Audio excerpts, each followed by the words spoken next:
Good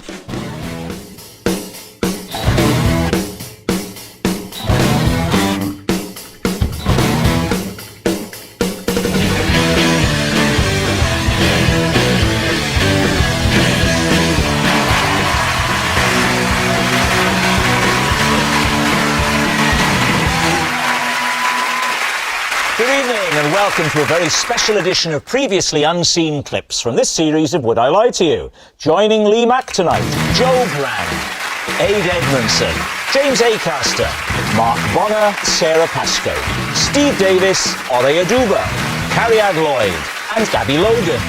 And joining David Mitchell, Claude Littner, Kimberly Wyatt, Claudia Winkleman, Faye Ripley, Jordan Stevens, Stacey Solomon, David Baddiel, Craig Parkinson and Sheila Hancock. And we begin with round one, Home Truths, where our panellists each read out a statement from the card in front of them. To make things harder, they've never seen the card before. They have no idea what they'll be faced with. It's up to the opposing team to sort the fact from the fiction. And we're starting tonight with Joe. OK. I once got on the tube with a live pigeon in my pocket. David's team. Why was the pigeon in your pocket? It was quite badly injured. Oh, so you were being a good Samaritan to pigeons? Ish, I was a bit peckish. You haven't yet decided. It could go either way. What had happened to the pigeon? What happened to it? Yeah.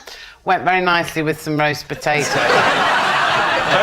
No, I took it to, actually to the local vets when I got home. So where did you find... It was lying on the pavement. And what was the nature of the garment in the pocket of which you placed the pigeon? It was a clown's outfit. And it's your own fault for standing on it in the first place with your big feet.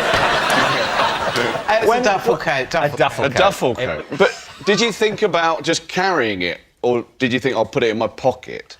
Because if it's a pigeon that's struggling, I think it's probably causing it more pain. It was beyond struggling. It was a dead pigeon. A dead pigeon. It was kind of really knackered. And can I ask, were you going to somewhere when this happened, or were you going back home? I was going to somewhere. So you went to a meeting, possibly a high-level TV meeting, about... There are other places available, David. I'm just guessing. With a pigeon in your pocket. I like the fact you gave it two options, a meeting or a high-level TV meeting. I'm trying to imagine... I was going to the local hospital to have a smear.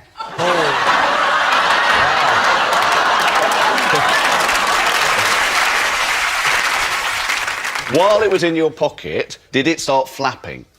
No. So it was just completely quiet, but not dead, in your pocket. Did you have some seed in your pocket? Of course you did! We all carry emergency trill. What are you thinking, Kimberly? Does it have the ring of truth for you? I think it's a lie. I've saved a pigeon before, and it was quite badly hurt. Oh, here we go. It was really flappy. Am I the only person that hasn't saved a pigeon? I haven't. No, I I have a hard time Yeah. believing it would sit in the pocket. What were the circumstances for you, Kimberly? I was at my flat. My now husband was gone, and I'm sorry to hear that. Very brave of you to talk about it on the show. There was a lot of commotion outside, so I went to look, and there was a pigeon struggling. But I was worried to touch it because I thought of diseases and things, so I left it and had to go away and think what to do. So what did you do? I tweeted about it.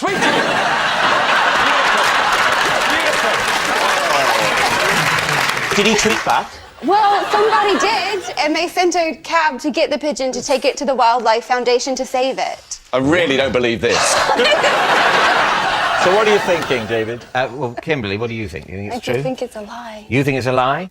I think it's a lie. Lie? I think we think it's a lie. OK, you're saying lie. Joe, truth or lie? It is a lie.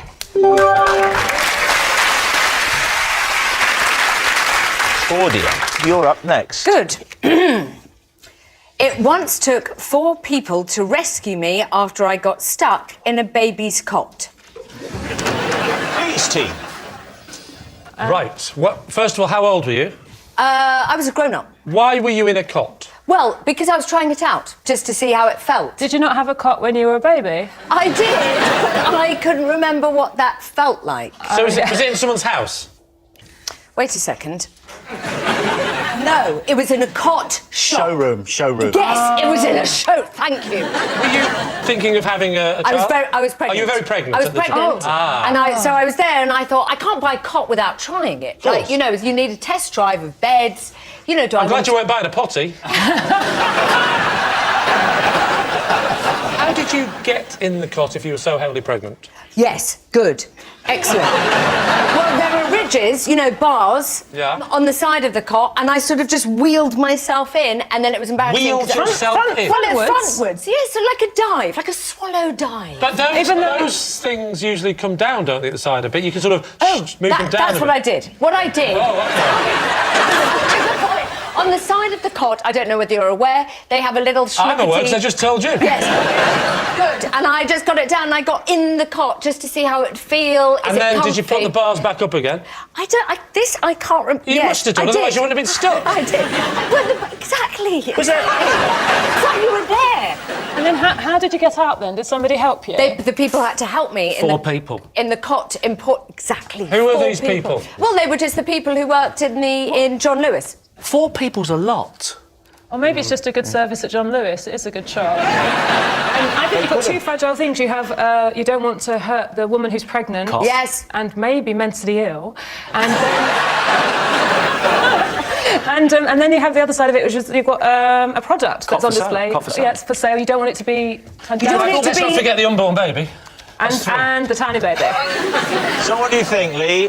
What do you think, Steve? True or lie? I've got a feeling it's true. If you'd have been stuck in a cot, how many people would have come and helped you? Well, it would have been length problems more than anything else. It would have been an odd-shaped cot that you could fit in. And perhaps Coffin. only head would have been... Steve Davis stuck in coffin. Would you, in a coffin shop, would you try that out to see it? Because you're in that a lot longer, aren't you? Yeah. So what are you going to say? I'm going to say it's true. All right. Claudia, truth or lie? It is true.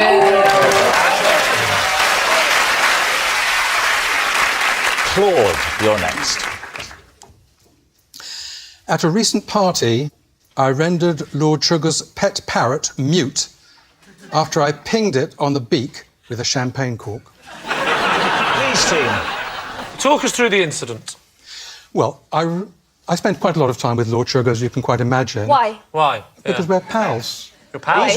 He's worked under Lord Sugar for how long? Not necessarily under. He's worked for Lord Sugar. With. He's been Lord Sugar's slave for... How long has it been, Claude? A long, long time. It's been a long time. Yeah. OK, so were you at a party, did you say? Yeah, What was one of our many parties. What was the party for? His birthday. Where was the party? It was in the West End somewhere, I can't remember the hotel. Did you say his parrot? It is his parrot, yes. He took his parrot to He the does. party? He does. Was it a bring-your-own-parrot party? No, it's part of the general ambience of the evening. Oh, what else did he bring to help with this ambience? Just his friends. To create an ambience, he brings his friend, always, and a parrot. Not always his parrot, but on this occasion he brought his parrot. I don't know what's so unusual. What happens when he doesn't bring his parrot? Are you like, this is a rubbish party, where's the parrot? No, it's on occasion... If somebody had a parrot, my friend, and they didn't bring it to a party and sometimes did, when they didn't, I'd be like, what's wrong with you? No. Where's the parrot? No, I'd be the opposite. If every time they brought a parrot and then once they didn't, I wouldn't dare ask about the parrot. Don't mention the parrot and don't eat the chicken wings.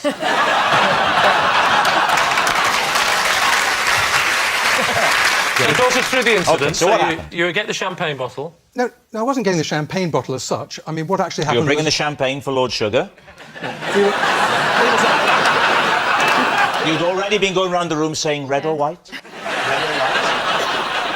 white. And now it's your time to bring the champagne. What happens next? What happened was we were at the party, we were having a jolly good time, and it came a moment when the champagne was poured. OK? As happens in those kind of parties. Yeah. Isn't that right, David? I've had champagne in my life.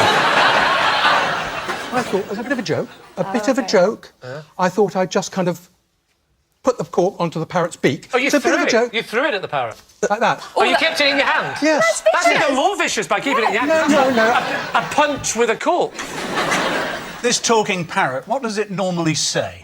Look, I've got to say, I haven't got an intimate kind of appreciation We're not of suggesting a that for a moment.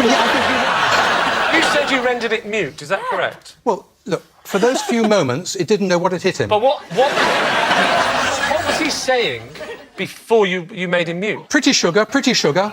No, that was what you had to say to him, wasn't it? What happened next? Because I imagine Lord Sugar, or Al as I call him, I imagine he was quite upset by this. He was upset. Yes. He was very, very upset. Yes. Did he get his head out of the cage and try and peck you? Lord Sugar. So, is he telling the truth? It seems a particularly mean thing to do. I think it's a lie. The fact that Alan Sugar has brought a parrot to a party is the bit that I doubt. You're saying it's a lie? Carrie out, you're saying it's a lie? Yeah, I think Aid so. says it's a lie. I'll Okay, go so with my you're saying team. it's a lie. Claude, truth or lie? I'm afraid it's a lie. Steve, you're up next. I used to coach the Sultan of Brunei's son until he sacked me over an incident with a cheese sandwich. David's team. In what activity did you coach the Sultan of Brunei? Snooker. Snooker. Love snooker. Where did this tutoring take place? Not in a snooker club, because obviously for security reasons. OK, yeah, I'll ask that again. Where didn't it take place? And you can just say... No comment, no snooker comment, club, no bouncy comment, castle, no or whatever. Yeah. I had to go to his house in London. Oh, they must have some money. How often did you tutor him? Was this like a long-running thing? Well, he until he got bored. I was part of that.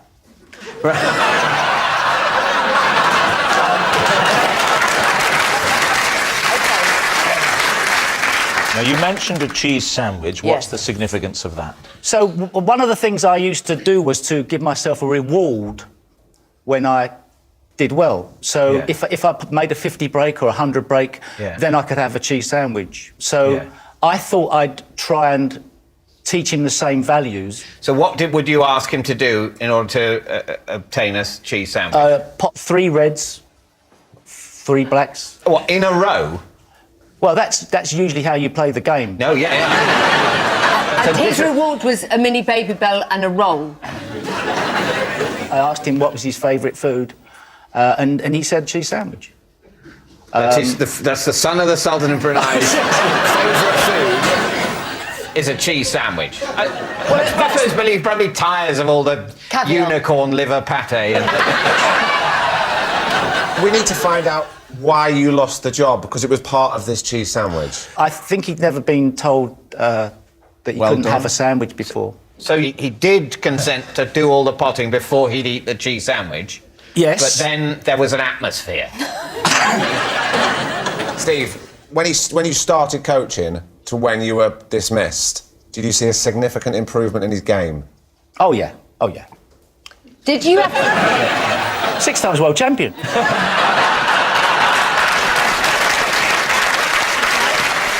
OK, it's time to guess, David. What do you think? I think it's true. Yeah. True. We're going to say true. You're going to say it's true? Steve, was it true or was it a lie? It was true. Stacey, you're next. Okay. I'm frightened of rainbows and I refuse to go outside when sunshine immediately follows the rain. Wow. Please, team. So, how long have you been scared of rainbows? Probably since I was a kid, to be What honest. started it? Was it Zippy? I just don't like them. I think they're mysterious. You don't know where they end. Do you know what I mean? And there's apparently a little short man at the end that's like, oh, I've got a pot of gold. I don't like the thought of the light spectrum hitting all different angles, going everywhere, and Making a creating mess. this colourful strip through the sky. This is like the craziest version of Open University I've ever watched. I don't like the ideology of rainbows. I don't like the fact that they're... Can I just... Look at me, I'm all the colours of the rainbow. Can I just check? Is this actually happening?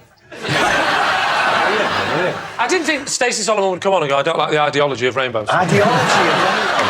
Susie, is there a word for someone who dislikes rainbows? I've got one. I don't think there is. Just the thought of it coming out of the sky, coming out of nowhere and landing on the floor. Do you know what I mean? Yeah, but they don't fall from the sky. What's that chicken that was scared of the sky falling down? Chicken licking? Yeah. Yeah. Did you empathise with him? Oh, I can completely see where he's coming from. So what do you think, Lee? Is she telling the truth? What do you think, Ori? Yeah, I mean, you can have irrational fears, can't you? You can. I mean, well, you can, yeah, but you've got to draw the line. You would draw the line, yeah, just not 7 of them in a poem. So you're saying yeah? I'm saying truth, Lee, yeah. So you're both saying true? Come on. OK, I'll go with my team and say that she does indeed have this irrational fear. Saying it's true. Stacey, truth or lie? It is, in fact. Well done.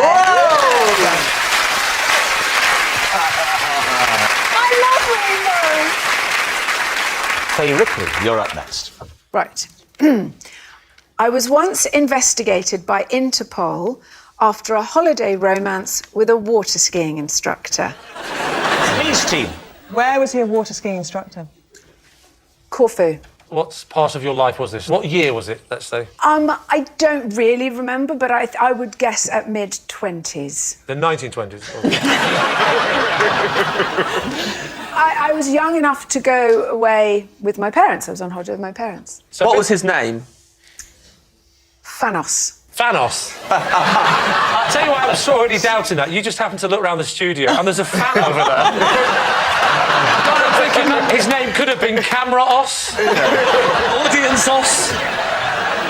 So when did Interpol get involved? There was a burglary from one of the hotel rooms, and some money was How much money was taken, do we know? £75,000. What? Oh, wow. 75,000. What kind of worth? Of what? £75,000 worth of money? £75,000, is it?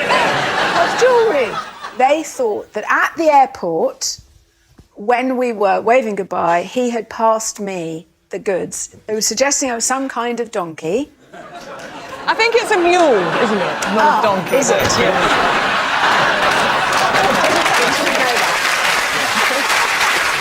And so when did Interpol get involved? When you were back home?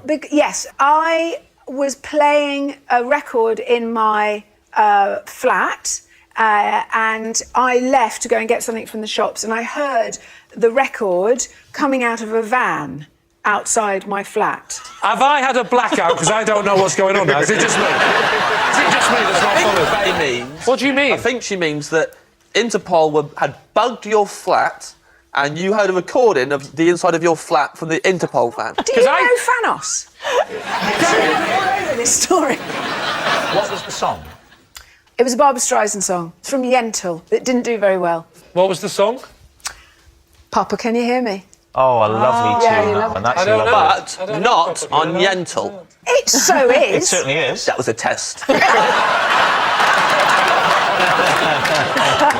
You hear the Barbara. How do you know that they're Interpol? So I was just paranoid. I couldn't understand it. But when my dad rang me Yes. to say, I think you're being followed by Interpol. Oh, OK. What on earth made him think that? Because some bloke he knows tipped him off. Some bloke he knows tipped him off about Interpol? What line of work is your dad in? He's a businessman. Oh, he sounds suspicious. It's a bit vague, isn't it? Yeah, the talented Mr. Ripley.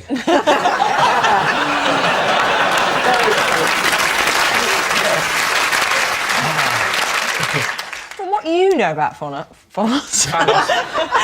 It's not a real person, so it's OK.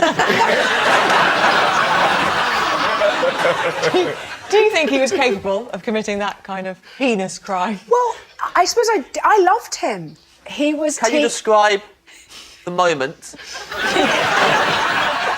when you realised you were in love with him? When he gave me £75,000 worth of jewellery.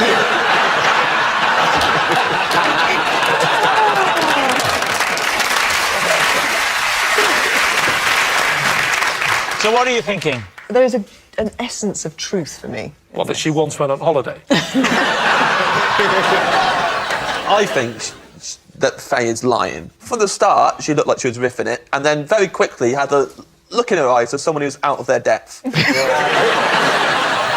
think it's a lie. You say it's a lie. You think it's true. Yeah, you do this. Well, it is a lie. It's You nonsense. can say it's a lie. All right, nonsense. Faye Ripley, holiday romance, Interpol. Truth or lie? It is true. And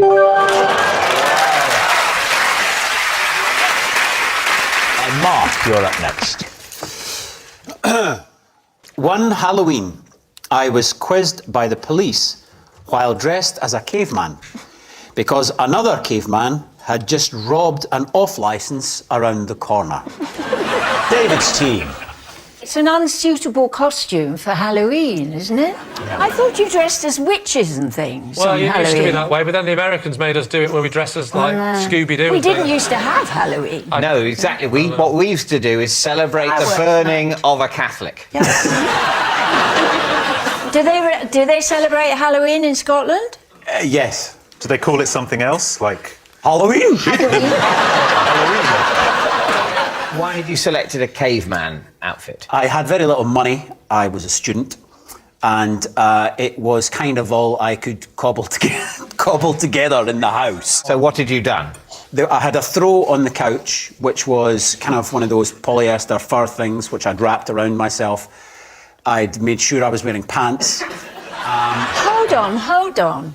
You say the other caveman was arrested for robbing a shop? Well, there had been a robbery that night in the area where I lived, and it was somebody dressed very similarly to me. Where are you going to put the stuff you've robbed if you're dressed as a caveman? You've got no He didn't pockets. rob. He did not rob anything. I'm fascinated by this other man. This man that robbed the shop, who was also presumably wearing the same outfit. That is unbelievable. It's a lie. I think what we're saying is you did rob the off-licence. When the policeman approached you, what did he say to you? He said, "Excuse me, sir, could you show me what you've got in your furry throw?" Was he definitely a policeman? Oh, it was just like it was Halloween. It was Halloween. How did it end? He searched me, and he then sort of said, because there's been an incident down at the office. Oh, I was hoping you were going to say murder.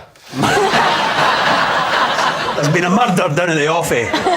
And there was a murder down at the office about 200,000 years ago, and you fit the description.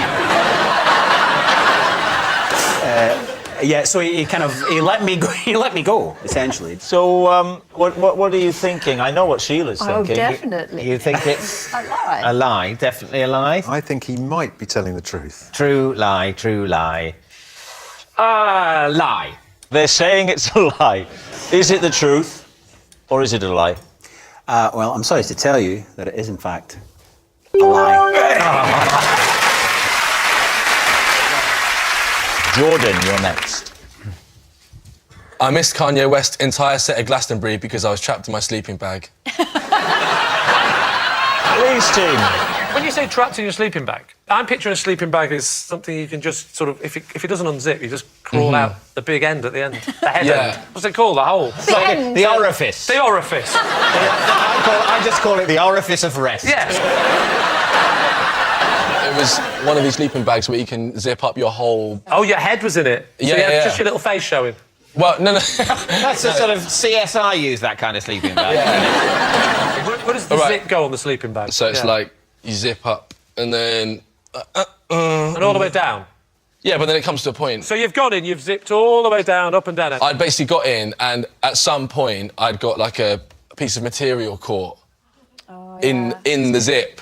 Did and you then feel the worst part about it was... You were suffocating to death. But, like, the worst part about it was that everyone went to Kanye, and so my screams were, no one could hear me. They thought you were just very enthusiastic about Kanye West. Yeah, they were like, I was like, no, please. They're like, yeah. Were you sharing this tent with someone? Yeah. It was like a big teepee. How many of you were in the big teepee? 7. 7. Odd number? Did you not think to just sort of crawl out to the sort of... Oh, actually wiggle out. Why don't you crawl Kanye, like a cat. Why don't you crawl to the front flat and asked for help? I didn't think of that. You didn't think? How long were you in there for? I don't know, it was quite comfortable, ultimately. Sorry, is the real truth of this story is that you woke up and thought, I can't be bothered, and went back to sleep again? So what do you think, Lee? Is he telling the truth? I find it hard to believe that there is a sleeping bag that exists that zips up all the way round. It's a weird way to zip. All the way round. Yeah. Lee, you're sitting there and saying you don't think it's possible I don't to get a think you sleeping can. bag with a zip that goes all the way round. No, you're missing the staggered point. by this. Why can you not get a sleeping bag that zips all the way up the side, goes over the head, and then just stops about here? What's the benefit of it going all the way down to the bottom? Warmth. Are you absolutely insane? How does that make it warmer that it goes all... Because heat stays in. No, but it stays in my version because there's no gap at the side. The zip goes up the side. It goes at the top. You open it like a book, but the bit in the middle is joined together. You get in like a little sandwich maker. It closes up again. You pop your head out the faceless coffin, and then you zip it from the inside like that. This is the way to go. Pointless conversation. Is everyone following my version? Imagine you're in a... No, we've got to move on now, Rob. Imagine you're a student. Are we saying it's the truth or a lie? I'm saying it's a lie. Lee. Saying it's the truth. I think it's true. You're saying it's true. Right, you're in a tent, right? Truth. What's your point? Is it truth or a lie? Don't you do anything without I am in charge of this. Press the button, You do it, that's Press it, the you don't win button, anything. Jordan. Don't listen to him. Press the button. Is it truth or a lie? Don't you dare. Lee, zip it. All the way round or just halfway? What are you saying, Lee? It is... Not yet. No, he wait. won't. He'll go berserk. I'm It's kidding. his only role is to say when to press the button. That's what I do. That's what I do. I think it's true. You think it's true? I think it's true. Then we go true. You're going to say true. Jordan, was it the truth or was it a lie? You can press it now. No. You don't tell him when to press it. It's all right. It's all right. No, that's not how it works. Rob, I wasn't telling him. Right. You wait, I'm going back, I'm going to tell you again. That's a lie, sorry.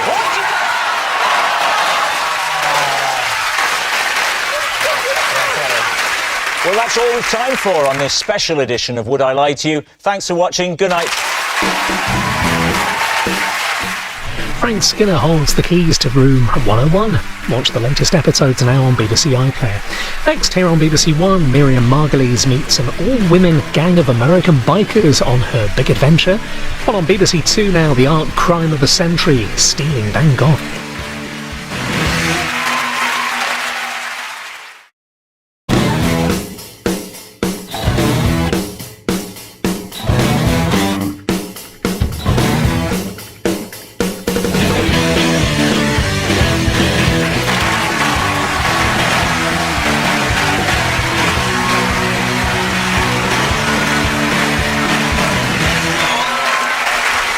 And welcome to a very special edition of previously unseen clips from this series of Would I Lie to You? Joining Lee Mack tonight, Bob Mortimer, Richard Osman, Jermaine Jenas, Monica Stewart, Alex Jones, John Hubert Clark, Claire Balding and Joe Lycett. And joining David Mitchell tonight, Danny Dyer, Gabby Logan, Steve Backshaw, Alan Davis, Jermaine Greer, Greg Davis, Ron Gilbert and Nick Grinshaw. And so we begin with round one, Home Truths, where our panellists each read out a statement from the card in front of them. Now, to make things harder, they've never seen the card before. They've no idea what they'll be faced with. And it's up to the opposing team to sort the fact from the fiction. And Danny is first up. I've buried £1,000 in cash in a secret location in case I ever have to go on the run. When did you hide it? About 10 years ago. Are you willing to say on national television exactly where it is? No. I think I'll keep it double low, to be honest with you. You know, because if I'm on the run, it's going to be on top for me, and it'll be the first place they look, won't it? If I'm sniffing it.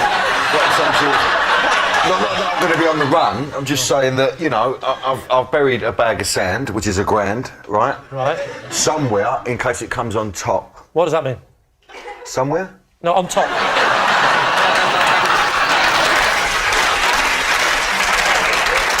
If something happens illegal. Oh, I thought you meant in case the money you haven't buried it deep enough, it will end up on top. It's double low, you muppet. He said that. I don't know what If I don't know what low means in his thing, I don't know what double low is. Well, you know it's twice as much. I don't know what the starting point is. How much is low? Well, low, you know, I mean, double low's proper on top. Right? Don't forget, anybody watching, we do have subtitles. Use that red button. What would you imagine that you could get into trouble for? We don't count acting. Sorry. I like that reaction. It's a good reaction. Right, so... Healthy.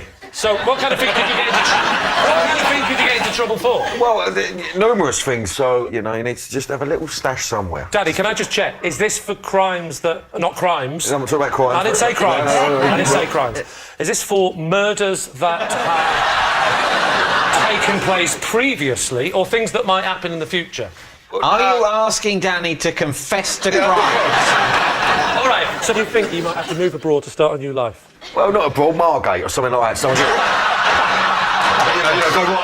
Get off the plot, you know what I mean? Those here. How long could you last on a bag of sand? Well, it depends where you are, Margate. You can last about 10 years, you know what I mean? And how did you bury it? Was it under cover of darkness? No, it was in broad daylight. I wouldn't go at night, you know what I mean? Why did you do it in daylight? Well, because it's in a... well, I'm giving it away now, aren't I? It's not. I'm not going to go. Daylight. I think I know where it is. I know where it is.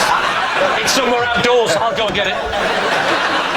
It's in an area of this, you know, ain't got no houses around and there's no gaffs about. It's right. So you buried it in sort of like a forest or something. Not a forest. No. It'd be too tricky for me to go and find it. No, not a graveyard. If I get it right, that'd be out of order when they're digging up a grave and whacking a grave. No, it's a field. A field? In a field? Ah. Presumably now you possess a treasure map. No. Well, how are you going to remember where it is? It's about where I whacked my motor. You've what? You killed your car? No. Parked my car. Yeah, but you drove your car away, though, didn't you, afterwards? So it's not still there.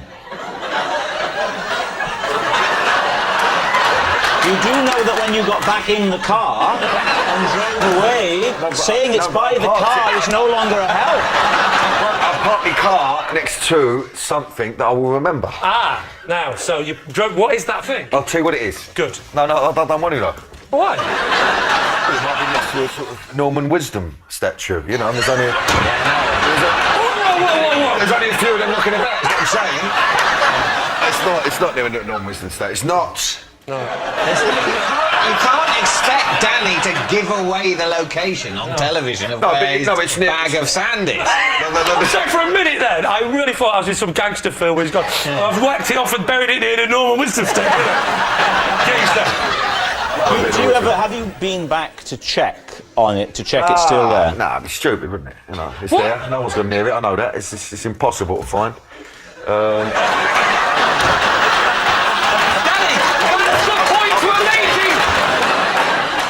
So what do you think, Lee? What do we think? Absolutely not. Really? No.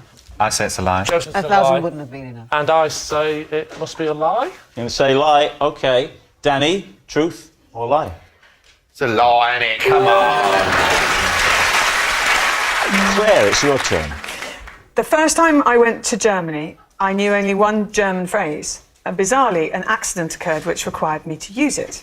David's team. What was the phrase? Entschuldigen Sie bitte. Mein Vater ist in den Frisch gefallen. I don't speak German. Is that a phrase or is that just a random German sentence? Are you asking what does it mean? Yeah. I don't feel like it. It means, excuse me please, my father has fallen in the river. Well done German phrase. Did your father fall in the rivers elsewhere for you to learn that thing? No! Was he like a serial? River, no. But why would you learn that phrase unless you had a habit of falling into rivers before you went to Germany? You thought, I better just check that out. Total coincidence. I think I learned the phrase, my father fall in the river. Yes. You went to Germany and your father fell in the river. I think I'm ready. I think I'm ready. I've decided. I don't know. I'm going early on this one. So what happened with your dad and who did you say that phrase to? Were you just shouting it from the banks? No, we were skiing and he skied off, he was going off piste and he skied into a little river by mistake. What is the German emergency? Is it 999? That could cause Because they're saying, do you need help? And you'll say 999, and they go, forget it. And But when you dial 999, Lee, do you then say to them 999? You've got one of those old phones where you have to call to the operator and go 999 at once. The vicar has been taken ill. Claire, who did you end up saying this phrase to? To a passerby. A skier? Yes. Right. No, tennis player, Rob. I flagged them down. You and flagged said- Wow, she's going fast. So you spoke to this passing skier, who was just another holidaymaker, another skier. What happened? Well, luckily they were English. Ah. So they had no idea what you were saying. So you spoke to them, and then what happened? They helped me pull him out. Right. But then okay. all evening I was able to say that my father had fallen in the river in Germany. Right. What are you thinking, Nick? Well, I think that you would have just initially said help if this was a true story. You wouldn't have been like, let me just remember this very weird German sentence.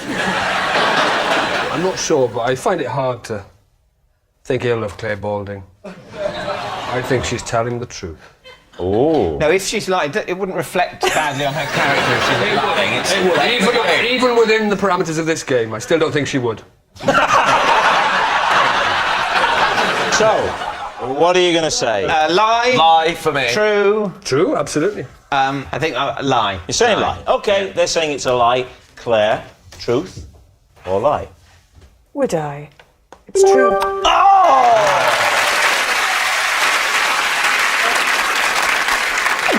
It's David. I find it incredibly irritating when other people fiddle with my jigsaws. Please, team. What was the last jigsaw you did? It was a picture of the city centre in Oxford. How many pieces was it? 1,000. 1,000. What's your jigsaw etiquette? My etiquette. Well, when I say etiquette, I mean if you're doing a big jigsaw, you have to do it on something so that it doesn't upset everybody else's life. So what do you do it on? My grandfather's coffin. Because we've all stopped hoping that he's ever going to come out. On a card table. On a card table? Okay. You have a card table? That's nearly right. And you start at the outside. You do the whole perimeter. Yeah. Where do you go then? Then I go for recognisable objects in the scene. So which particular recognisable bits are you looking for then? Well, there's a building in the middle with a sort of dome and a spike. I'm an expert in architecture. So there's that thing, and there was several people wandering around, like someone on a bicycle. Whoa. He's saying, specific. You're looking for specific things. Yeah. A person can go anywhere in the jigsaw. No, they can't. They can only go where they go. You can't go. I put a person. I'm going to put him up there. When you do a jigsaw, Lee. Yeah. I don't, Debbie, because I've got a life. But carry on. Yeah. No, fair enough. I was going to say, do you use scissors? Because that's a. You know I'm not. That's a scissors. So generally, a 1,000-piece jigsaw. You're coming back to it now and again. Yeah. Work commitments permitting. How long does it take? Let's say 3 months. Okay, 3 All right, months. let's say it. 3 months. 3 months. It's a 1,000-piece jigsaw, 333 pieces a month. Excessive. So he's doing about 90 pieces a week. So he's doing about 15 pieces a day, right? 15 pieces a day is borderline. You need help. I don't need help, and I don't like it when people help. That's the point. So Lee, what's it going to be? Alex? Well, if he was into jigsaws properly and he didn't want a fiddler, you put cling film on it. What? You're even weirder than me. The cling film sort of stick to the pieces, and then so when you pick the cling film up, it would sort of undo what you do, weeks right? and months of work. No. That's horrible, Because you isn't it? buy a massive tray. Yeah. You do it on the tray. Not only can you carry it around if you need to dust, but also the cling film wraps underneath. You've watched far too many features on the one show, haven't you? This week we're talking about tricks for jigsaws. You probably think it's just the four corners you have to know, but no, get your cling film ready, we'll tell you after.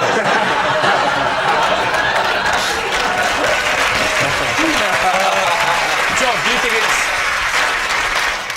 Well, I can see. I think David's a contemplative type of person, you know, and jigsaw puzzles kind of allow you that loose space to be, to be a ruminative.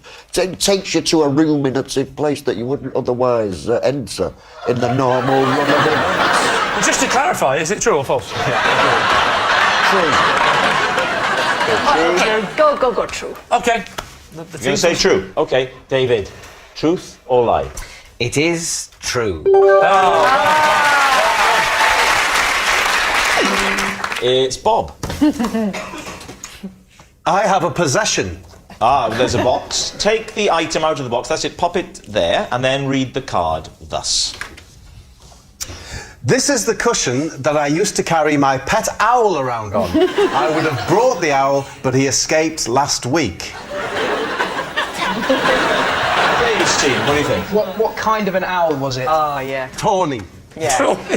Tawny's perch on branches. Yeah. So how did you get it to perch on a big, flat, soft cushion? Oh, Steve, it's so good to have you here.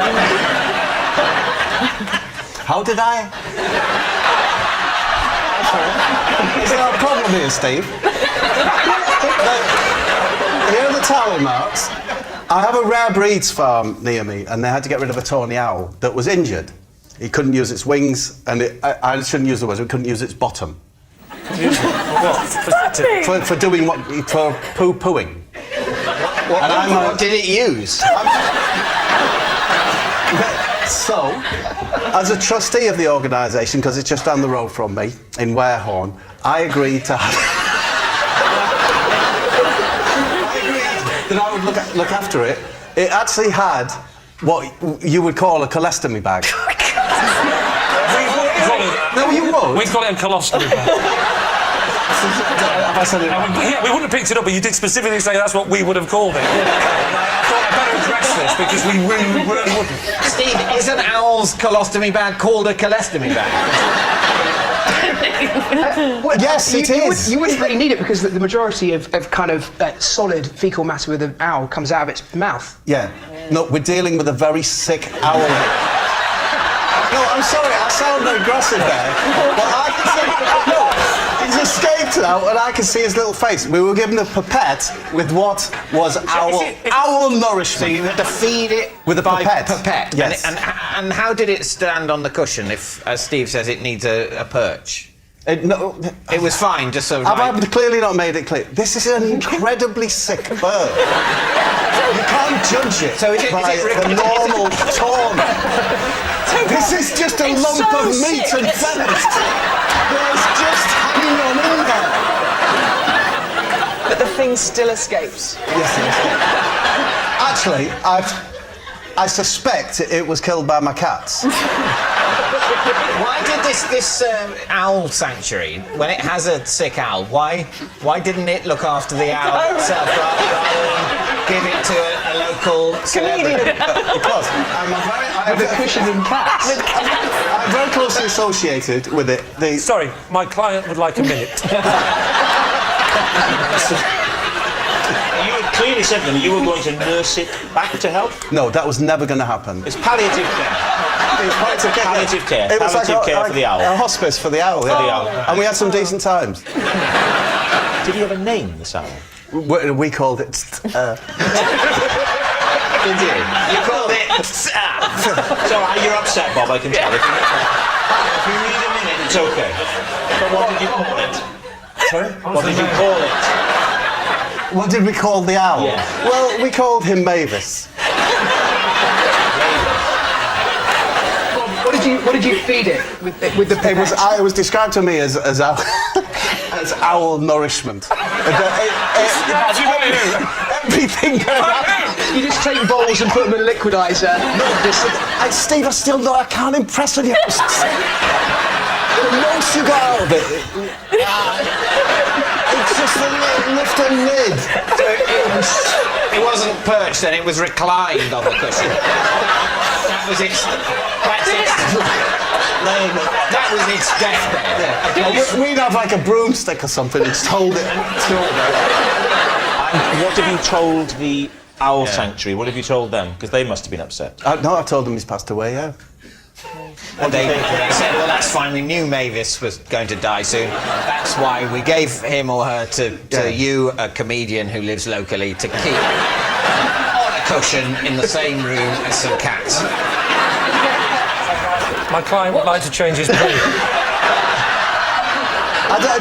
This isn't sounding... And you're a trustee, did you say, of this charity? Yes, it's a rare breeds farm in Warehorn. Does family days. Sadly, I haven't got an owl at the moment. But... So, David, what are you thinking? Is this true? No, this isn't true. I think you made all that up. I just don't believe they would let him bring a dying, tawny owl home.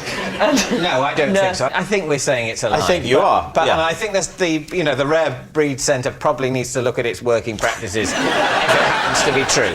But OK, Bob, truth or lie? I was telling a lie.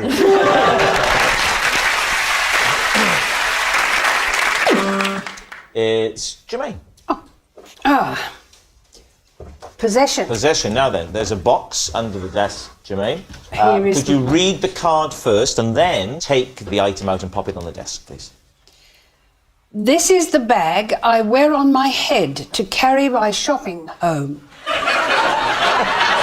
right, so let's see the bag. Just pop it in between you and David there on the desk. That's it. You say wear it on your head? Yeah, we need to see this. You do like this. This is a tump. It's a tump Obviously done that line. before. It's a tump line. Tump line? What's a tump line? People all over the world carry things like this, especially if they haven't got beasts of burden. You become the beast of burden, so... Sorry, have I just turned over? Oh. What are you doing with your arm? You're walking with a stick or carrying a baby or whatever. You're walking with a stick and a baby at Tesco? Well, you see, it comes from somewhere else, this amazing thing. Where do you shop? Tibet? I shop in Essex.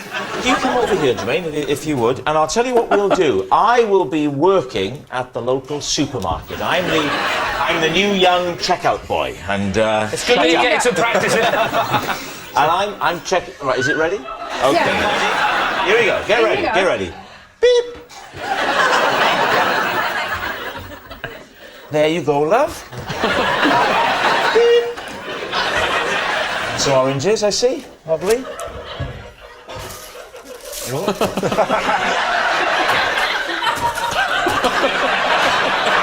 How much bread?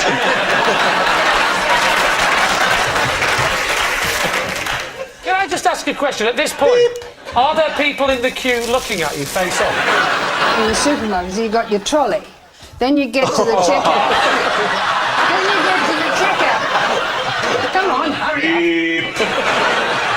That's going to be too heavy, isn't it? No. Put it Are you in. sure? Yes. If I kill you on the television... There could be a dead body in there. That's how big it is. Is that all right? It's Yeah, I'm still cool. All right. How far would you walk with those, Jermaine? I can walk any amount of distance. And how do you get it off? How do you get it off without doing yourself... Oh, careful. Isn't that a problem? Well, very convincing. What do you think, Lee? Jermaine? She don't strike me as a person that's going to be too fussed about what people think. Okay. And also, it kind of suited her. I think it suits her. I think it's 100% true. If this is true, I've got one word for you, and that is Ocado. My team say true. I doubt it, but we'll go with the team. You're going to say true. Jermaine, truth or lie? True. Greg, your turn. When I was a teenager, I used to have to button my legs in order to squeeze into tight leather trousers. Please, team. Off you go. What age sort of thing? What age are we talking? I was 17, and it was when I was experimenting with being a goth, actually. You don't look like a good goth to me, because you're too close to the sun. I wasn't. Isn't there an issue of rancidity in when the temperature of a room changes? Yeah. It's a very volatile substance. It moves from a solid to a liquid in the blink of an eye. And I wish you'd have been my science teacher. School would have been so much more fun. there's an issue around odour here. You're forgetting that I was a teenager when I was doing this, and I generally stank. I mean, it wasn't butter, actually. It was a margarine spread of Worse. sorts. It wasn't worse. It worked. The reason I had to do it is because I'm ludicrously tall, and the only tight trousers around stopped sort of, like half a foot below my knee, so it would look like I was wearing some sort of perverse lederhosen. So the only tight trousers that would fit me were sort of women's lycra leggings. How did you manage to hold the trousers to pull them up, now that your hands were very slippy with the marge? Well, I would put the marge on, and then, interesting thing, in Shropshire, running water. I would wash my hands. And who else knew about this? My sister was the only person who knew, and that's because she walked into my bedroom when I was applying the marge. And I was very keen to That must have been one of the worst moments of her young life. So what do you think? What do we think, John? It's not playing out very well in the playground of my imagination.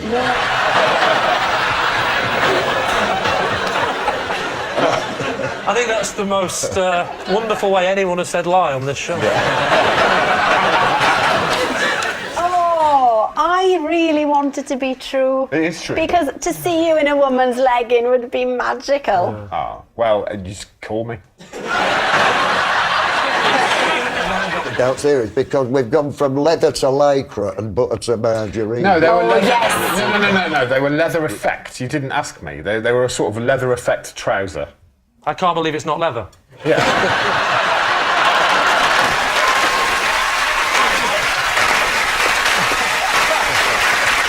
OK, what are you going to say? You're saying it's a lie. Alex is saying... Oh, I'm sorry, John. I'd love to agree, but I think he's a bit weird. Yeah, people do alternative things with groceries at that age, I think. Oh my God,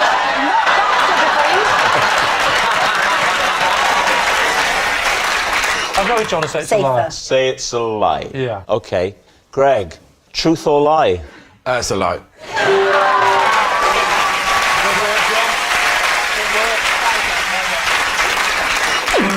It's Jermaine. If ever I took a penalty, I would choose to place the ball to the left or right, depending on which of my socks was the muddiest. David's team. Oh, right. Alan, Well, footballers can be quite superstitious. how did you come to that system? It started when I was a kid. As you can imagine, those playing fields wasn't exactly Premier League pitches in those days. But every time I did it, I scored, so... What's your strike rate on penalties?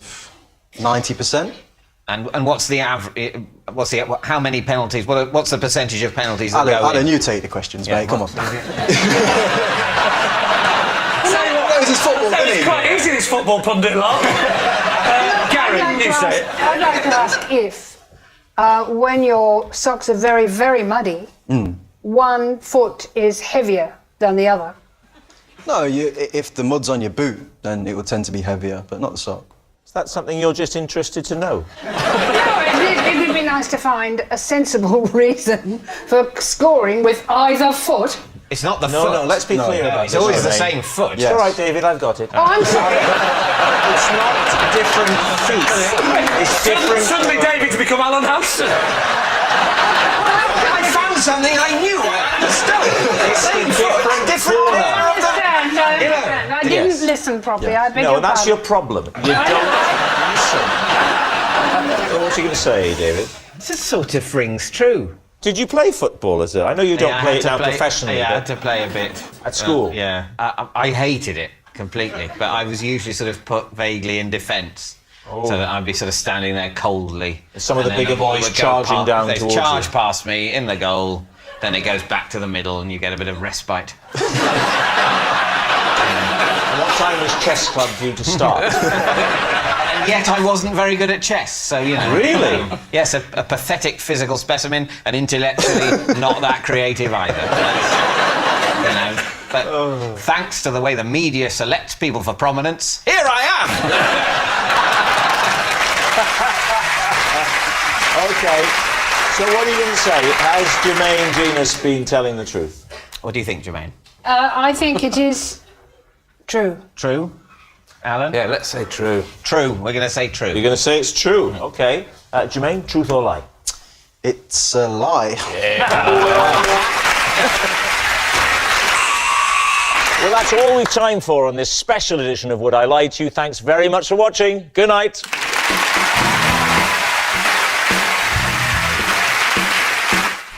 More laughs over on BBC Two now with internet search histories and Christmas ads on Russell Howard's Good News.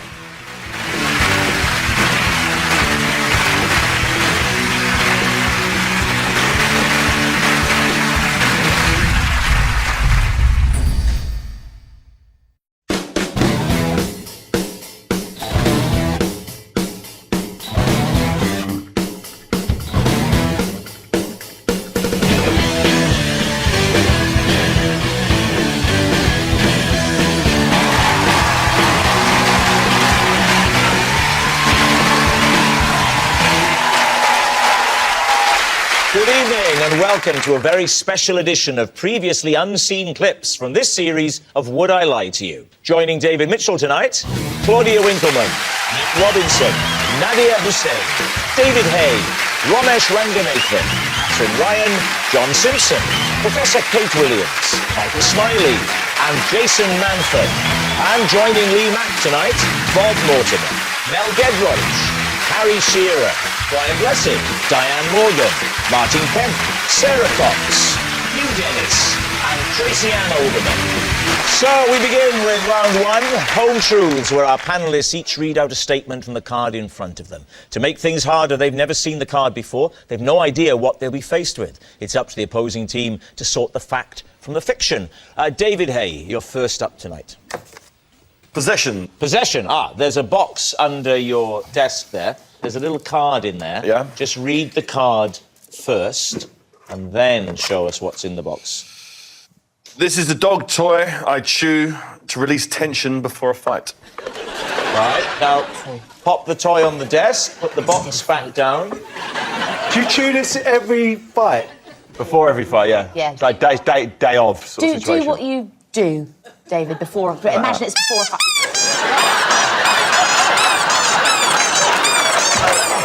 Can I just say, David, that your eyes at that moment definitely said, I wasn't expecting that. It's always made that noise. This relaxes you before a fight. Yeah. When you say before a fight, you mean the hour before? When I'm in the hotel before the fight, I normally get to the hotel. If I'm fighting at 10 p.m, I get to the hotel around 4 or 5, chilling out there. Just literally, I'll sit lying in the bed, just thinking. And it makes me feel comfortable. Then I go to sleep, wake up, and charge. What are the people in the room next to you in the hotel? What are they thinking is happening? Yeah, they think you're making love to a clown. Yeah. Are we allowed to look at it? Yeah, you can have it. Yeah. Yes, but Let's have a little look. Right, well, it's chewed. It has been quite. It has been chewed. So, what are you going to say, Lee? Is it the truth, or has he made this up? I don't know. What do we think? No, that's don't not, think he? No, I think that's a lie. What do you think? It is well chewed. But then somebody here backstage could have chewed on it for a couple of That's a hard job, isn't it? What are we doing today? Well, it's your lucky day. Get chewing on that for 2 hours. I hate this job. One day I'm going to be Director General. So what are you going to say? We'll go for a lie. You're saying it's a lie? Yeah. OK, David, truth or lie? It's a lie. Bob, you're up next. I recently had to charm a spider out of my shoe by tooting a flute at it. David's team. So, where were you? I was at home. So was this spider a normal British domestic spider? Yes. How big was it, Bob? It's black, but it's not one. And what colour was it?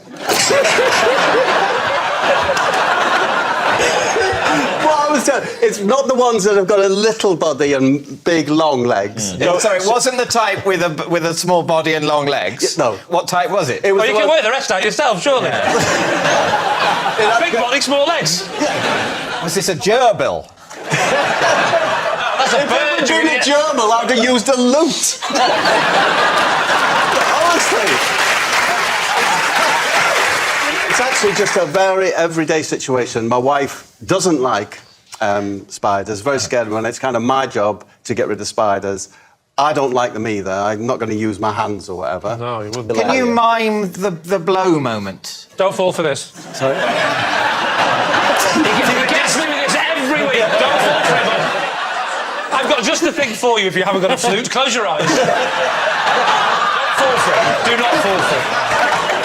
Did you blow it into the shoe? Yes, I blew down the flute to bring it out into the heel area. These were a kind of snakeskin elastic slipper. I brought up just under the windowsill, above where the cat litter is. I put them there because I wanted to get that height, and it didn't come out. You I moved tapped it. Yes, moved the slipper with the spider in it? I moved it, facing the cupboard where I keep the plates. It's got little holes in it. And the spider emerged. So the spider emerged, but didn't leave the shoe or slipper? No, didn't leave the slipper. Didn't no, leave the slipper. Just had a look around. Went back in. Well, so you were no better off, were you? No, I didn't feel like I was better off, but at least I'd found out that we owned a flute as a family. If I was scared of spiders, I wouldn't go anywhere near that slipper. I'd just leave it. I would just let I'm not that scared. Are you not? Scared of 1 to 10? I'm ginger about them. Okay. Yeah. Ginger. Is that right? Ginger, that a word? It is, That's a word. I'm just not sure it's the correct word in that situation. It's like you pick something up gingerly. It's not. It doesn't just mean the flavour ginger. A ginger nut is not just a biscuit. It could be a tentative testicle.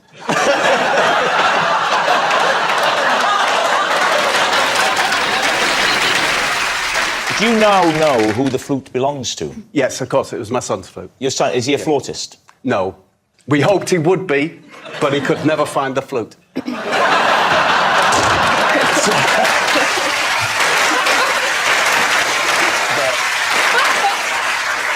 Well, what are you thinking? Well, what I'm confused by is that if you fear spiders, I do a bit. and you believe that there's a spider in this shoe, I think you would be afraid to move the shoe. Yes.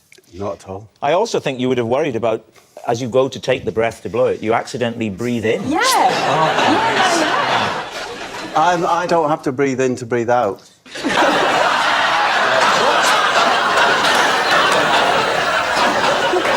Michael, which way are you leaning? It sounds too much like the surreal world of Bob Mortimer to be actually the truth. I think it's a lie. It's a lie? Do you think it's a lie? Yeah. No, nobody in the world owns a flute, really, do they? You think it's a lie? You think it's a lie? Yeah. Bob, truth or lie? It was a lie.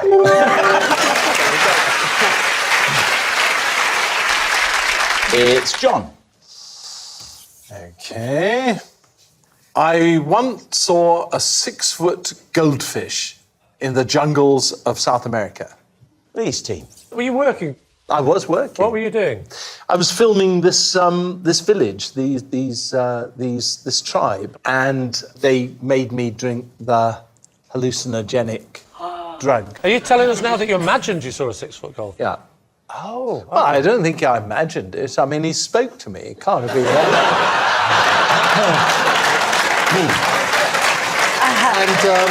and he had What did he say? He said, "How's it going, man?" And what did you say? Well, I didn't say very much because it isn't very often that a 6-foot goldfish with a straw hat speaks to you. You know, it's a rarity, isn't it? I mean, I think you'd agree. Oh, definitely. It doesn't happen every day, does it? He had a straw hat on. He had a straw hat. And what did you have? Well, this is hallucinogenic drug they drink. Yes. And I thought I could take a little sip, you know, and say, "Oh, yes, how nice, thank you very much. You know, perhaps I'll drink the rest later or something." And the whole village crowded round to watch me drink it. And so Are you sure they were there, John? Of course they were there. I'd crowd around too if I was going to watch an old white man get off his face for the first time ever. And at first, nothing happened. And I was a little bit disappointed. And then the moon, there was a full moon, and it kind of came down on a spring right in my face. And the trees started talking to one another. Have I still got you with me? And back to you in the studio. John Simpson, off my face, Afghanistan. All right, so what are you thinking? I think he probably is telling the truth. I think it's a lie. OK, I say it's a lie too. OK, they're saying it's a lie. John, truth or lie? Well, it's true. Kate, you're next. I used to eat so many carrots that I began to turn orange. Please, team. Now, have you always had red hair? Yes. So it wasn't that caused it? No, they made my face and my face and my hands and my arms and this part of me go orange. How many carrots were you eating? Well, about 25 on a normal day. 25 carrots? But if things got Are stressful... you talking batons or real carrots? Real ones, the big, hairy, organic carrots. If things got stressful and there was a lot of things going on, I could hit up to 50. 50 carrots a day? Yeah. Why are you doing this? Why would you not? They're really nice. No, they're not that nice. nice. They're not nice. Have you ever tried a Twix? Because if you like carrots, a Twix will blow you away. Can I just get a... Kate, have you ever seen the original film The Thing from Outer Space? James Arness plays The Thing, about 9 feet tall, and they called him the Carrot Man. Is that what inspired you?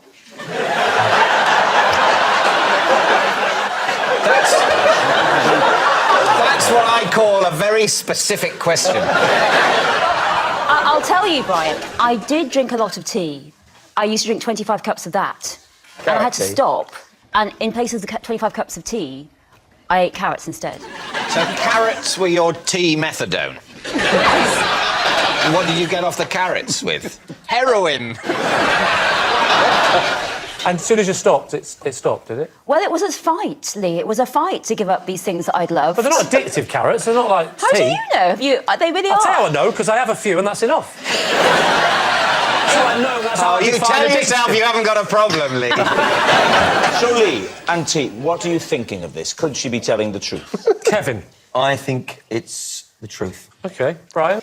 I think you're telling the truth. OK. Two trues. I'll go with my team. My team say they're true. saying true. So, Kate, was that the truth or was it a lie? My love for carrots is absolutely true. Wow. Martin Kemp, you're next. All right, here we go. Come on, Kempy. I was once rescued by London Underground staff after my new romantic pantaloons got trapped in the escalator.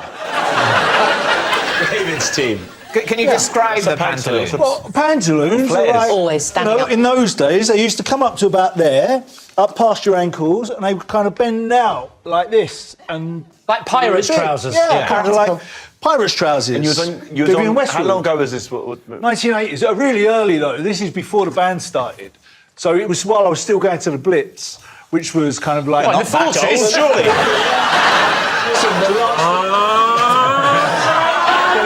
The great pop cultures. So when you say the Blitz, this is a nightclub. A nightclub. Yeah. And I used to wear these pantaloons. And one night, right, we decided to have a party on the Circle Line that would just completely keep going around and around. Getting down to the tube, my pantaloons got stuck in the escalator. And how long did it take them to arrive and free you? Oh, it was a good 20 minutes. Did it stop? Did they turn off the escalators? Yeah. Did it stop moving? It actually got jammed. It got jammed by yeah, there was some some kind of monitor in it or something. It stopped. Back in what day was this? 1982. I don't like the sensors. No sensors back then. People used to get their fingers chopped off and all sorts. In the early 80s. This jammed it. This went right in. And as soon as you jammed in it, it stopped automatically. Yeah, because it pulled half of my trousers down. I don't believe that an early 80s pantaloon would be enough to stop the mechanism of a whole escalator. What decade of pantaloon would have been able to do that? Listen, mean, like a real pirate's Hessian pantaloon, that could stop it. Is exactly what they were. Right. What are you thinking? I can see that the You're haymaker is sceptical. very dismissive. Well, I think it's a very good point you make about the mechanisms of early 80s escalators. Some of them were wooden. Yes. You know, I think they'd just keep turning. I don't think they'd stop because of a pantaloon. What year was the digital watch made? That was like... Yeah, that'll tie this all up together. No. So you're saying that the time when they just had digital watches, they had sensors that sensed when someone's trousers were stuck in a lift that stopped. I don't buy it. Don't underestimate the voluminosity of a Spandau Ballet pantaloon in '82. They were big. There was a lot of material in those pantaloons. Well, there had to be. So what are you going to say, David? You think true? I think that's true, yeah. I think it might. You think lie? I think lie. Oh. I think it's a lie. All right, Martin, is it a lie or is it true? This much is lie.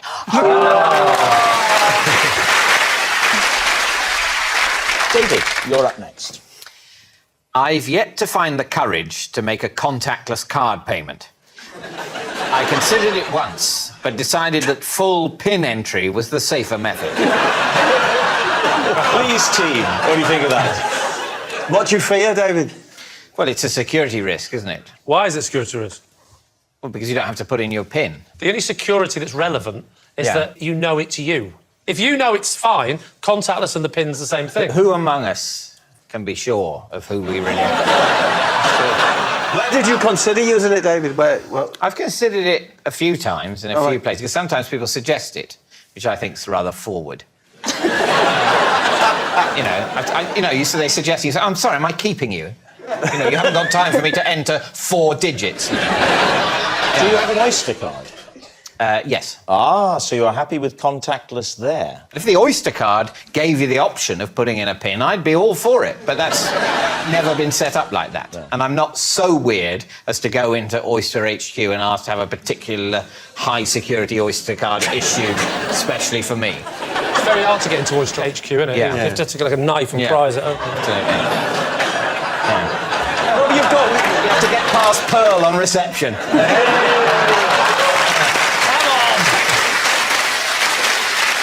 Have you ever used it then? Have you used it once? I've yet to find the courage, so no. Do you have a mobile phone? I have a mobile phone. Would you ever use Apple Pay? We can't call it that. Orange, well, we can't do it. They're a company as well. Would you ever use Pay? Would you ever use your mobile phone? You can, because I sometimes do that. I'm quite happy to get my phone out in M&S, and I feel quite cool. I hold it, and it pays it. Do you want a receipt? No. No, I've never paid for anything like that. You've never paid for anything with Apple Pay? No. What? What are you talking about? Have you just got a new phone? Are you starting some new adverts that we don't know about, Rob? All right, so what do you think? What do we think? I'm very scared of it, so scared of I empathise with that, so yeah, why not? Okay. It seems so obviously him. So you've got to go for the truth. I think he fears it, yeah. OK, you're saying it's true. David, you fear contactless payment, truth or lie? It is, in fact, a lie. Oh, he loves it. Tracy Ann, you're up next. I have never ever drunk a can of fizzy drink in my life. What? Never, ever. There's a limit to what we can ask here. Have you ever had a can of Coke? Never. Oh. 7-Up? Nope. Do you not like fizzy drinks? All the evidence is there, isn't it? Do you know you don't like fizzy drink? Because, to me, even as a child, water was something that was natural and lovely and pure. And why somebody would stick Even as a carbon, child? a whole load of sugar, even as a young child, it just felt like the devil's work. So, Tracy Ann, can I tempt you to try a sugary carbonated drink? Now, would you be willing to try one of these? Bring it over, and let's see how far I can get in the process. Look, the whole thing with the big famous one is 125 years old. It's a secret recipe. The fact that it's still a secret after 125 years means it was made by the devil. This is a diet drink. This is full sugar. But this is also a sugary drink. Rob, can I ask, what is the point of this exercise?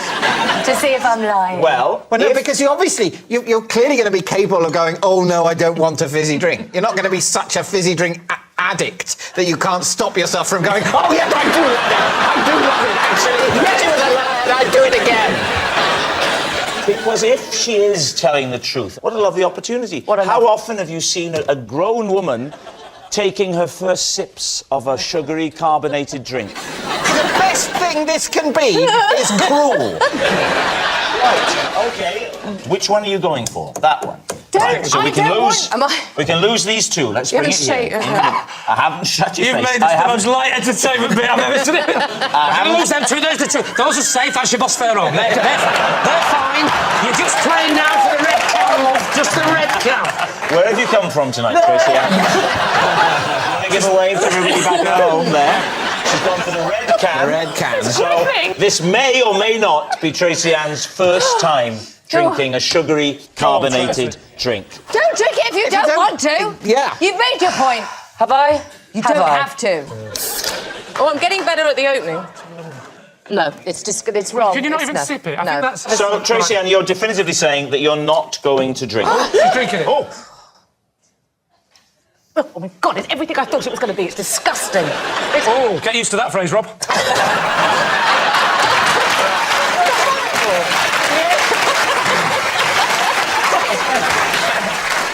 All right, there we are. So what are you going to say? Was she acting? I think you are. She's been in EastEnders. Would she be that good an actress to convince you? Instinctively, I like the shiny cans were great. yes. You know, the different colours. I think it's a great addition to the format. I think we think it's a lie. OK. Right. Tracy Ann, truth or lie? It's the truth. Hugh, you're up next.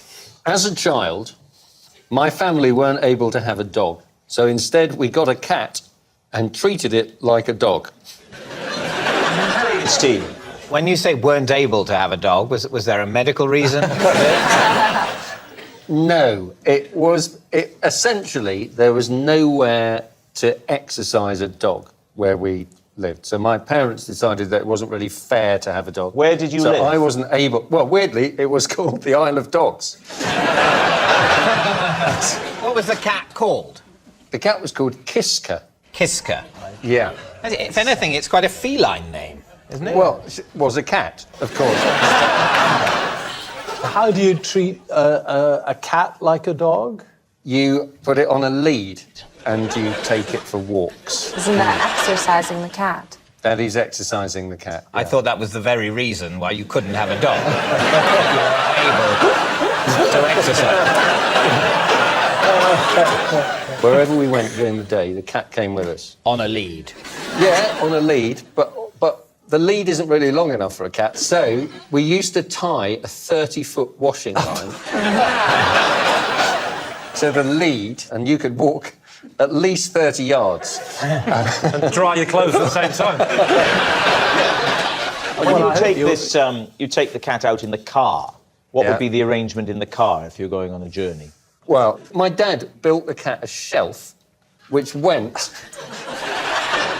from the dashboard of the passenger seat and slotted in. Can I just say, into the metal of the headrest. If this turns out to be a lie and they get it right that it's a lie, you have made life extremely hard for yourself. Why couldn't the cat just be on the seat? Why does the cat need a shelf? Because the cat couldn't see if it was on the seat. So what are you thinking, David's team? The thing that I find very believable, because I don't think Hugh would have invented it, is the shelf. It's not actually treating the cat like a dog or like a cat, but just like, I don't know, like a book. Or like a catalogue. What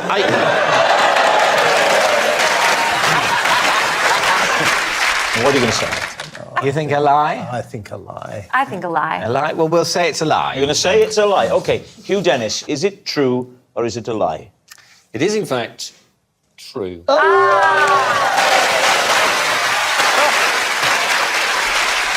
Nick, you're next. I'm the BBC Newsroom's rock, paper, scissors champion, having recently stolen the crown from George Alagaya. Wow, Lee's team. How often is the championship? Oh, well, quite often at the end of a news bulletin, people are there. There's a championship at the end of every news bulletin. Not everyone. You know, if it's not been a particularly stressful day. How often would you say that you've had a championship at this? in your office? Well, not every day is the championship, but there might be a particular contest. Okay, I'll ask you one more time, Nick, and then you see, you know how frustrated you get when you're interviewing a politician? Yeah, I'll put it to you. How often is what you would call the championship? I think it's more random than it is regular. See, I was often at Downing Street doing broadcasting, and not Is in the there a newsroom. delay between what I'm speaking and what ears are perceiving? Because I want to know, on average, per year, how many times you would have what they call a championship. And trust me, I will not stop asking this question. I am persistent. Around about 20 a year. 20 a year. So you are the current champion. Who was the one that you took over from? George Alagaya. George Alagaya. Who was the previous champion before George? Hugh Edwards. And before him? Fiona Bruce. All right, let me rephrase the question. Can you just randomly list newsreaders? Because I can't help thinking that's what's going on here. There's a very easy way. Why don't you nominate, Lee, someone on your team to represent your team in rock, paper, scissors? So prove he's telling the truth. We're going to give him a chance to have a 50-50 chance of getting but something. it's not 50-50, is it? Like, if you went up against Darren Brown, I reckon he'd probably win 100% of the time. Do you know what? Weirdly, I'm joking, but there is actually. This is I know true. there is, so why don't you told me about this? Why don't you try this technique now, you idiot? Okay. That's what I'm trying to get you to do. Oh, I see. So we'll play now then between, it'll be you representing you. Right, can I just... You've got to work out at what point you're going to show your paper or your stuff, because some do it on the third, or they do 1, 2, 3, and then do it. Thank you, Sarah. Yes. This show does have a host. I can guarantee that I'll win over best of 3. What we're going to do is I'm going to say something to you, and then you can't pause, you just got to do it. Okay. So, are you ready? Right, can I genuinely say I think you're a terrible broadcaster? Here we go. 1, 2, 3, boom! Oh, rock beats scissors. He's beaten you. Good. 1-0. Don't let him get into your head, Nick. Are you ready for the second one? And can I also say, genuinely, that your glasses are awful. 1, 2, 3, boom! Oh, paper beats rock. Yeah. So we've reached possibly the most tense moment of this competition. It's a decider. Lee, do you want to try some subterfuge? Backstage, you're a bit smelly. 1, 2, 3, boom! Oh, we've got to try again. We've got to go again. Oh, my God. I'm running out of insults, and I don't want to say bald. You've left me no option. I didn't know he was going to go to a penalty shootout. Here we go. Can you imagine if this keeps being drawn by number 27? I've had your wife! Here we go. She still remembers. 1, 2, 3, boom!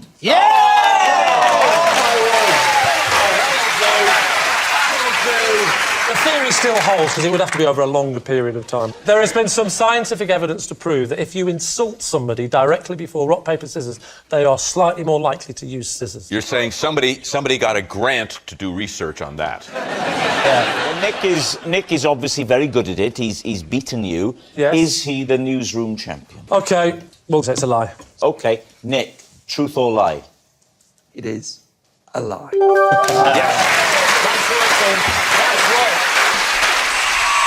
Well, that's all we've time for on this special edition of Would I Lie to You? Thanks for watching. Good night.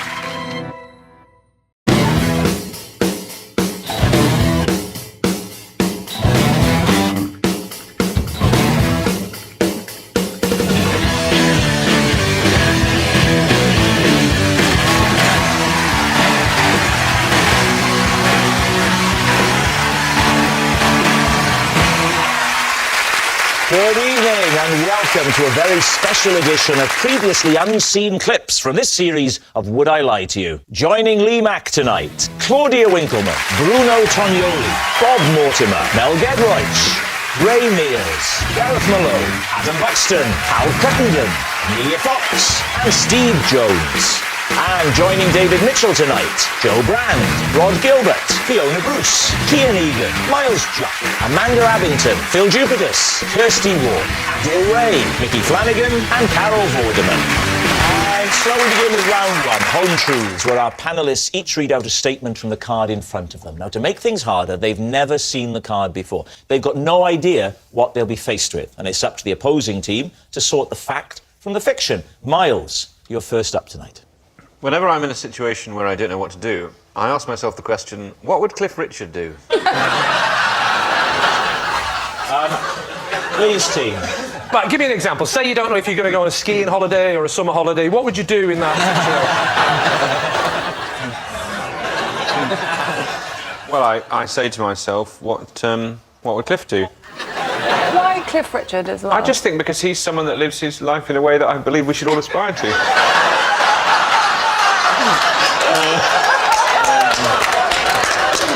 Am I right? Yes. So tell me this: what was the last dilemma you had where the Cliff Richard thing helped? Well, you go to Pret, and as ever the queuing's a complete disgrace. And you think, what would Cliff Richard do? Well, I walk out. When did you first let Cliff into your life? In a way, I feel more like I've been let into his. So, have you got a lot of Cliff's albums? Yes. Well, I think you know where this is going, Miles. Of all the albums, all of them, I just want one album. That's all I want. Greatest Hits Volume 2. So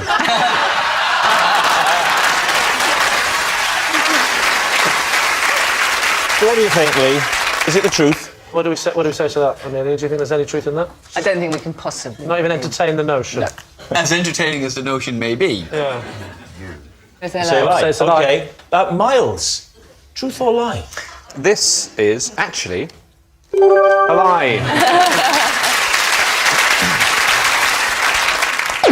It's Claudia.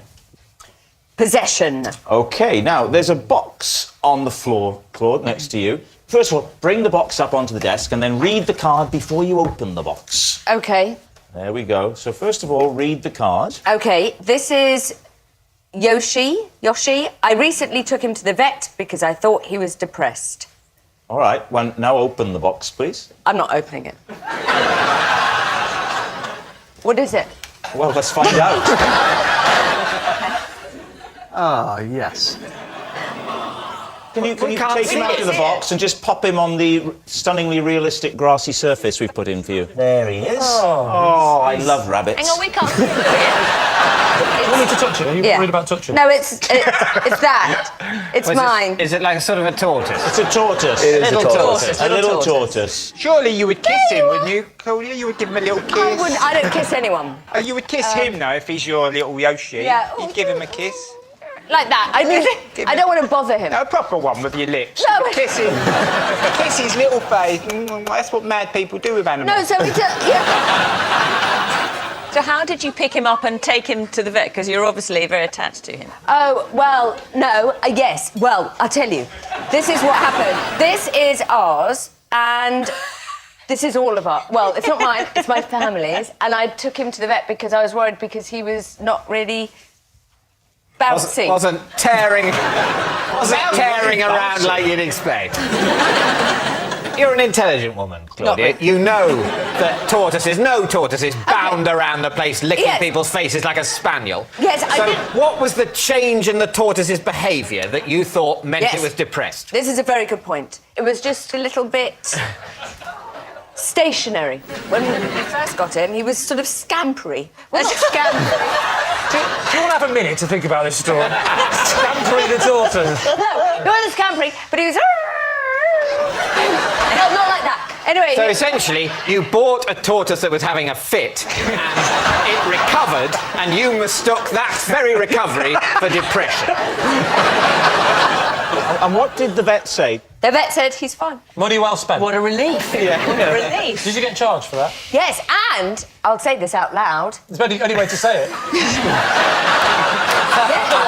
Otherwise you're thinking of the word think. And she said...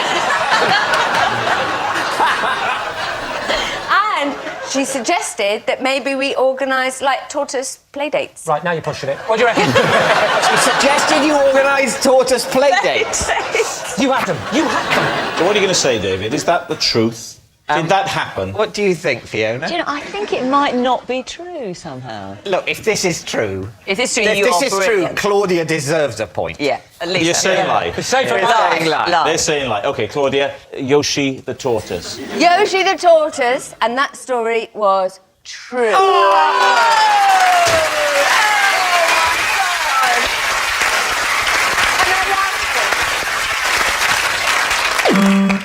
It's Bob. For 5 days, I pushed my cat around in a pram because it had sprained 3 of its ankles. David's team. OK, the 2 key questions here. How did it sprain 3 of its ankles, and why was it necessary for it to be so mobile during its recovery period? OK, I'll address those. One of my children, my eldest boy, didn't throw a tyre at it, but threw a tyre, a car tyre, and it hit the cat. He threw the tyre recreationally, and the cat got in the way. How did one ankle survive? Luckily, he was scratching his head at the time.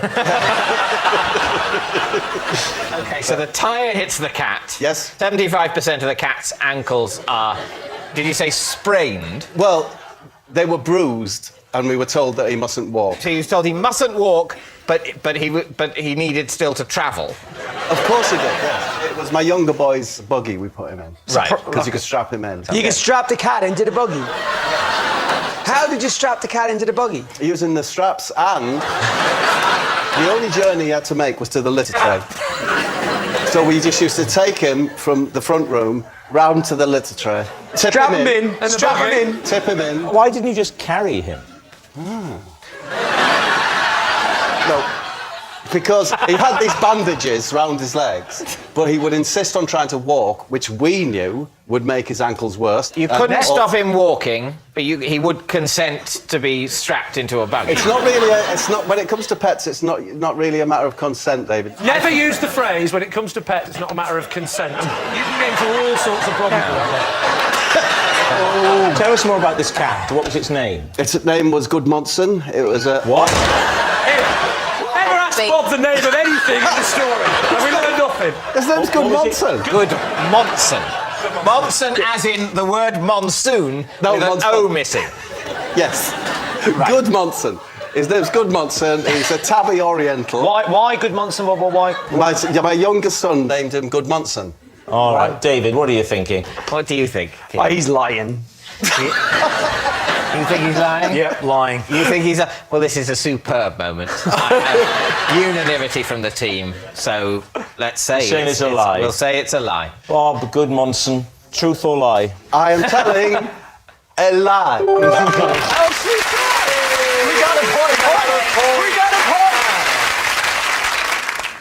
point. It's Joe.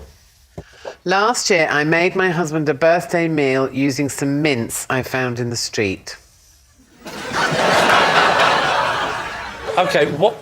Why? Well, why? How did you do that? I found a carrier bag on the pavement that amongst other things, had mince in it. What I else don't was know in whether it? someone had left it there, whether they dropped it. Or It wasn't like being noticed. clutched by like an old woman who was lying on the... You're not being convenient with the truth here, are you? All right, I slapped her out the way. What else was in the bag? Well, there was mince, and it was wrapped up in kind of a plastic, like in one of those cardboard dishes, plastic over it, so it wasn't loose. Oh yeah, it sounds perfectly hygienic. Yeah, well, it was hygienic. How do you know like a dog hadn't weed on it? I know it was in the cellophane, Because but... I sniffed it. Did you not have any... You can't buy class, can you? What did you cook him with the mince? Well, I can only cook 2 things, a spag bowl and macaroni cheese. Which one did you go for? I've known you for a while, Joe. Can I just check? Is it your current husband or the first one who died of food poisoning? My one and only husband. Okay. Oh, it's Chesney Hawkes. So what do you think, Lee? I don't know. What do you think, Ray? Is this adding up? Let's say true. True? I think false. You think it's a lie? You're saying lie, you're saying true. I'm going to say lie. You're saying lie? Yeah. OK. Joe, truth or lie? It is, of course, a lie. It's Lee. I can tell if someone is left or right-handed just by looking at their ears. David's team. Just by looking at their... Sorry, what people don't realise is that the most common twitch is this.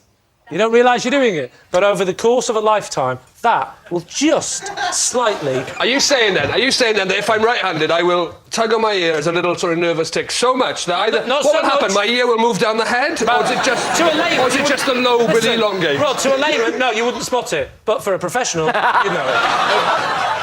I'm studying your ears. Wow. And on please your do. theory, Yeah. you're left-handed because your left ear is definitely No, 'cause I longer was than doing your that. right. Isn't I was his doing left that. ear longer than his right? So what are you, left or right-handed? Left.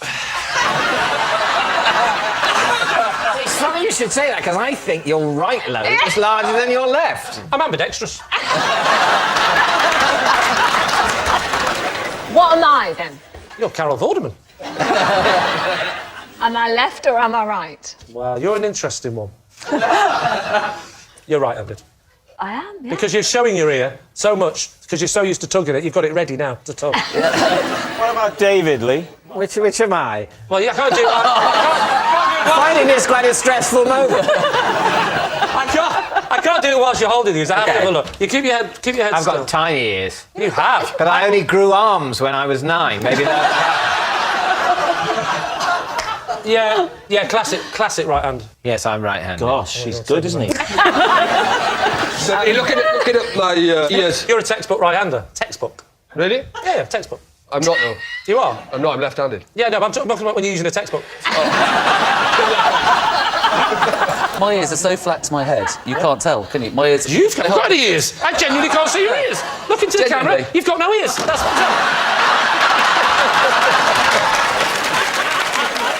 So what do you think, David? Well, personally, I think it's true, but I'll just check with my team. Lie. You think it's a lie? Right. You think it's a lie? Well, as I say, I think it's true. You think it's true? No, of course I don't! I don't think it's true, and neither do my team, so we'll say lie. It's a lie. OK. Lee, truth or lie? Of course it's a lie. Adil, you're next. I once had to go all the way to Bradford just to make a phone call to prove I was in Bradford. Lee's team. OK. What? Why would you have to do that? Why? Yes. First of all, where were you living at the time? I was living in Birmingham For what reason did you have to go to Bradford? to make a phone call. OK. Who were you phoning? It was my dad, actually. And your dad lived in? Birmingham. Were you living at the family home at the time? I was, yeah. You leave your family home to go to Bradford. Yes. Phone your father in Birmingham. Yes. To prove you're in Bradford. That's it. Absolutely. What was your reason for being in Bradford? Well, to make the phone call, Yes. you said. I think it's better if you stay out of it. Rob, can I just say, we already know why he was there. He was there, we all know, there's no doubt about why he was there. He was there to prove he was in Bradford, to phone his dad. We know that. There's just one tiny, it's really tiny, tiny thing, if you could just, you just get that for me. Yeah. And that tiny thing is, what are you talking about? Just that. Once I've got that, the rest of it is all in place. It's just that little thing that I want to know. All right, I'm working that out. Yeah. Okay. Why did you need to prove to your father that you were in Bradford? Sorry, don't, Rob. I said that exact sentence. Don't make it out that I was going, melons! I'm just one of life's natural communicators. I'm able to convey it. Unless Adil's going to say to me, if only you could say it in a soft Welsh accent, I'd understand. None of that made sense, you interpreting for Could you put it in a Welsh accent and then we could try? Here we go.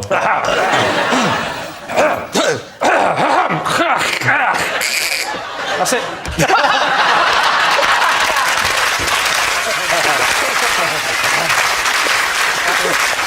So the question, Adil. Yes. Yeah. Why? Why were you in Bradford? Why? No. Sorry. I know what he's going to trick me here. Where were you specifically? Don't say Bradford. Whereabouts in Bradford were you? When I called him, Yes. I was at the coach station. Why did he need to know you were at Bradford coach station? Because that's where I told him I was going. Why? Where are you going? I told him I was going to a university open day. At Bradford? At Bradford, right. yeah. Now, am I right in saying that you weren't really going to this university Yeah. open day? You were lying to your father. Yeah. So you were going to Bradford to Were you going pretend to you're there. Bradford at all? I wasn't intending to go to Bradford. Where were you intending to go? Birmingham. But you were already in Birmingham. I know. But you had to go to Bradford because you'd see the number come up on the phone. Yeah, that's right. Thank you. Thank you very much. What was happening in Birmingham to stop you wanting to go to Bradford? I wanted to go to a gig in Birmingham. Music gig? Yes, that's right. It was an Asian club night. My dad thought I was at an open university day in Bradford. But I was in Birmingham to go out to this club night, and I just happened to bump into my dad. And he says, I thought you were supposed to be in Bradford. And I said, I'm on my way. So he goes, get to Bradford. And when you get there, phone me. Yeah, make sure you call me. And you know as you're going, the only reason is because you know the number is going to be recognised, Yeah. as opposed to phoning from Birmingham and pretending you're in Bradford. Yeah, because I was worried that he might try and call me back. So, you get to a phone box. Oh, I and then, see. And then he goes, let me call you back, son. What did you do? I couldn't get back because I've got a late coach. Why don't you just go to the Open University, wherever it was? Well, I didn't want to go to the Open University. I want to go to the club night. But you're not going to the club night, that's it. You can't go to the club night. There was no university thing. I'd made that bit up. Oh, it wasn't even... You made that up? Oh, you'd made it up? Yeah. So, you're in Bradford. Yeah. It's the evening. Yeah. What are you going to Well, basically, so I realised that, what do you do if you're on your own in Bradford? You go and find a fellow Asian, So I went into this pizza place near the station, and I just sort of put on the role of a vulnerable Pakistani student and just said, I need help and I want pizza. And he gave you pizza for nothing? Not only did he give me a pizza, stroke of luck, he let me stay in a room that night. Why didn't you just go back to Birmingham? Because I couldn't get a coach. It was late. If it was too late, it would be after 10 o'clock or something. So you went to the open day. There's no open day. It's a very no open It's a very He has told his father. Exactly. I'm now all over this. Yeah. He told his dad there's an open day. The open day doesn't exist. In Bradford. It's only there. It's only there as a lie, so he can pretend he's going to it and spending the night. He wants to go to the Asian club night now. His dad catches him in the street and goes, "Get yourself off to Bradford. You'll be late." He goes, "Oh yeah, forgot all about that." He gets on the bus. He goes up to Bradford. He's now going to ring the dad because he knows that he'll phone him back. And then he's now in Bradford. He can't get the bus back. It's far too late. There's no open weekend. But luckily, he's starving, and as we all know, there's one thing that the Asian community like, it's a pizza. And then he goes... The famous Pakistani pizza! Can I just ask you, did you like the look of the university? I mean, did it appeal to you? No, all right, so Lee, what do you seem to know it better than him? Yes. I think it's true because he threw up a lot of smokescreen, tissue, smokescreen. So he's covering up. I know what you mean. He told us nothing. He told us nothing, which is, I think, why it's true. What do you think, Bob? I think it's true. You think it's true? Yeah. Then I'll go with my team and say All it's going for true. OK, Adil, was that true or was that a lie? Sorry, Dad, it was a true.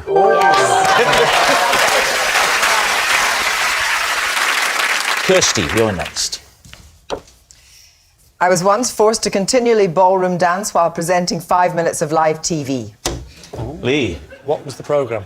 The programme was Edinburgh Nights. It was a little while ago. How long ago? It was... Is it written on the ceiling? 20... Does that say true or a lie? Yeah, I'm looking for it as well. It was 20 years ago. 20 years ago. Do you remember which dance did you perform? I performed the tango. And who was your partner? He was the world champion tangoist. Tangoist? Was he like a giant orange guy who came and I've been tangoed! Was it Craig Revel Horwood? As far as I remember, it was somebody that was handsome. Oh, he wasn't in there. Oh, well. He was a professional ballroom dancer. Was it Argentinian tango or classic tango? Or diet tango? Or diet. What's the difference? Well, one is very improvised, the other is very stiff. Which is the stiff one? They call it the ballroom tango. The one where you have to do a lot of flick. that one. It was that one. Oh, it was that one? It was that one. That one where you... It's an head. Am I alone in feeling an electric sexual connection? Why did you have to do 5 minutes tango live on TV? Because there was a film out. What was the film? The film was Godzilla. Strictly Ballroom. I remember it very well. Oh, Strictly Ballroom. I was talking about the film. At the same time as you were dancing? Yes. Did you do the thing at the end? This is Kirsty Walk, dancing, news, whatever you say. Whatever they say. It wasn't the news, though. Oh, so that would be inappropriate. Yeah. The end of the programme. It's like at the end of this, Rob yet. doesn't go, and that was the news. I watched that Edinburgh night. I watched it. You watched that one? Not that one, but I watched it over the years, Yes. and usually they're really intense. They're always sitting down. It's too light entertainment for that kind of show. Okay, so Lee, he thinks it's a lie. Okay. I think it's true. Oh, a split decision. I hate that. It's true. Why? I don't think Kirsty would lie about something like that. Okay, so your team is split down the middle, Lee. Which way are you going to go? I'm leaning towards Bruno. Don't.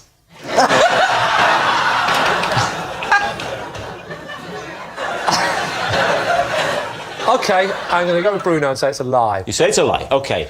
Kirsty, tangoing while presenting to camera. Truth or lie? True.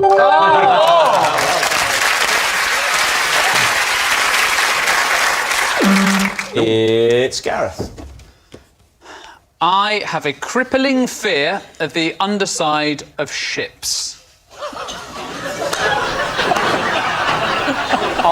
He's ship scared. Of ships.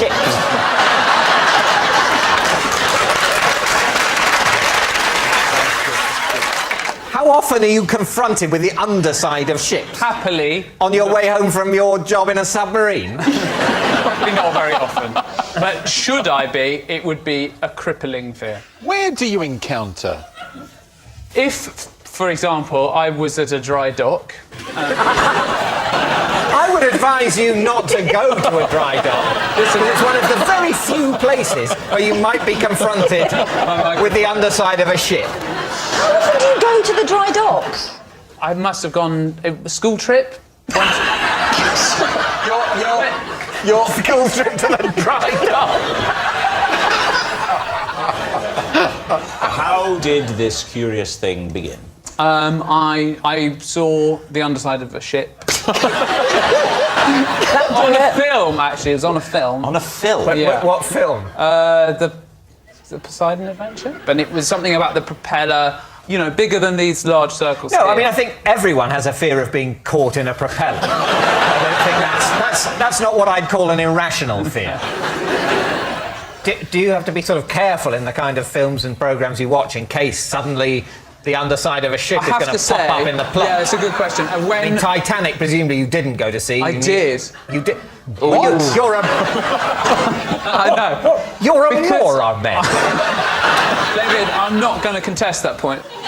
So, David, it's a remarkable claim. What do you think? Lie, do you think? I think it's a lie. Yeah, I think it's a lie. I think we think it's a lie. You think it's a lie? All three of you are in agreement. Okay. Gareth Malone. Truth or lie? It's true.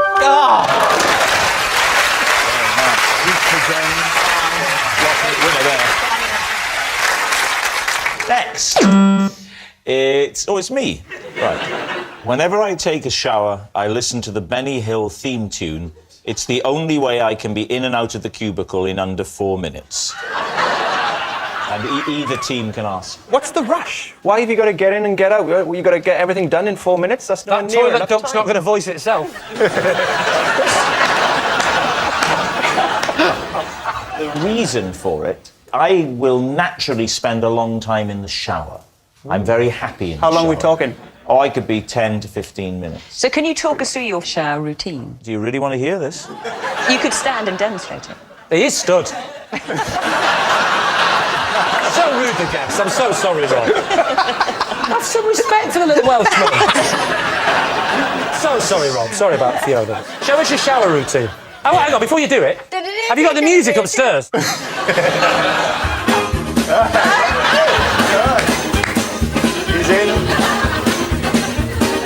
Recorders on. Who's going to strip? Everywhere, Rob, everywhere.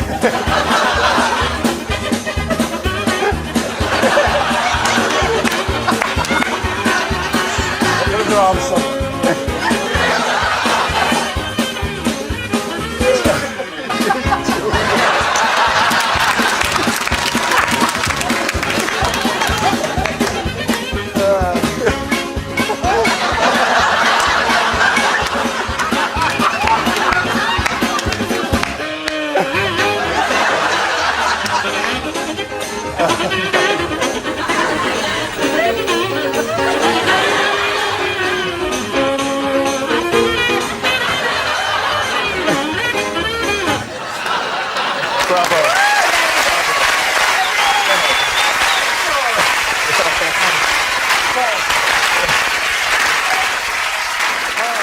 What are you thinking? I'm not sure. Do it again.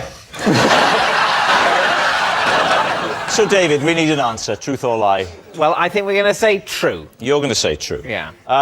Lee's team, they said true. Well, then I will go lie. You're going to say lie, you're saying true. It is, in fact, a lie. Well, that's all we got time for on this special edition of Would I Lie to You. Thanks very much for watching. Good night. With a killer so close, can Ian and Jane go through with it? Live Week continues with EastEnders next, while tomorrow night all is finally revealed.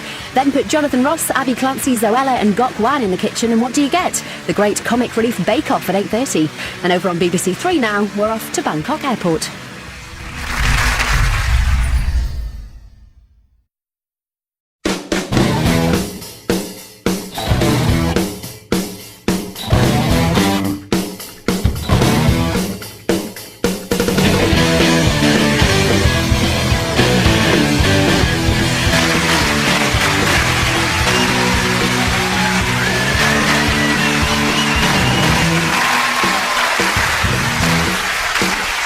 Good evening and welcome to a very special edition of previously unseen clips from this series of Would I Lie to You. Joining David Mitchell tonight, Dermot O'Leary, Kirsty Young, Stephen Mangan, Sarah Milliken, Richard Osman, Izzy Sooty, Greg Rutherford, Joan Bakewell, Jason Manford, Susan Cowman, Elle Gedroich and John Richardson. And joining Lee Mack tonight, Warwick Davis, Josh Widdicombe, David Harewood, Matt Dawson, Carol Kirkwood, Bob Mortimer, Paul Hollywood, Joanna Scanlon, David O'Doherty, Charles Dance and Gok Wan. And so to round one, Home Truths, where our panellists each read out a statement from the card in front of them. To make things harder, they've never seen the card before, so they've no idea what they'll be faced with. And it's up to the opposing team to sort the fact from the fiction. That Charles is first up. Whenever I answer the house phone and it's someone I don't wish to speak to, I take a message and pretend I am my fictional handyman, Sean. David. So do you answer in Sean's voice all the time? So that in case it's someone you don't want to speak to? I leave a pause and wait for the person on the other end to say hello. You answer the phone with silence? And I can usually tell by the hello whether it's somebody I wish to speak to. And if I'm not in the mood to speak to anybody, you know, I say, no, I'm sorry, Charles isn't home now. Try calling back later, you know. What part of Scotland is Sean from? It's in the west side of Belfast. Charles, if you don't want to speak to anyone at all, why pick up the phone? Well, it's a kind of obsessive thing, you know, it's the insecurity that actors have, you know, you think, oh my God, it might be a job, you know, I just... Well, let's give it a try. I'll ring you, OK? Yeah. OK. Has he not bought a telephone since 1983? Hello? Hello? Charles? Hello? Hey, no, this is not Charles. Charles isn't home now at the moment, but if you'd like to leave your number, I'll get him to call you back when he's back, yeah? Charles, are you ill?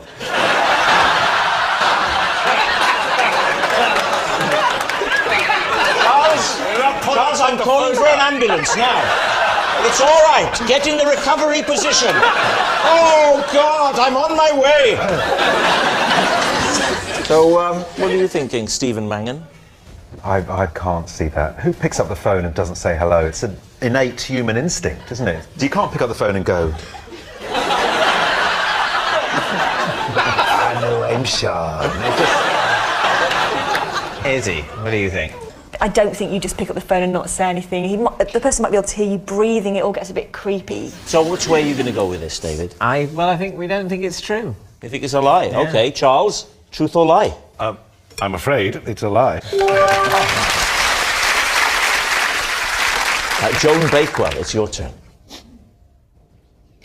Once, when I spotted an ex-boyfriend in a department store, I pretended to be a shop mannequin to avoid having to speak to him. Lee? Well, I know what I want to see. Yeah. Yeah. Oh, sorry, no, it's probably different. Sorry. You want to see the mannequin? Say, oh, right, oh, yeah, whatever. Do that, but then we do mine, yeah? I would like to see the mannequin impression. Well, it was in the department where they used to sell a lot of fabrics, and they used to have mannequins draped in just swathes of cloth. So I grabbed a swathe of fabric and just dragged it across my shoulder, and it was full length. Where was this? Well, we haven't said where it was. It was in Dickens and Jones on Regent Street. Oh, lovely. And when was this? Oh, it's a long time ago, early in the 60s. Surely you weren't old enough to shop on your own in the early 60s, Joe? So gallant. No, I'm kidding, I believe you.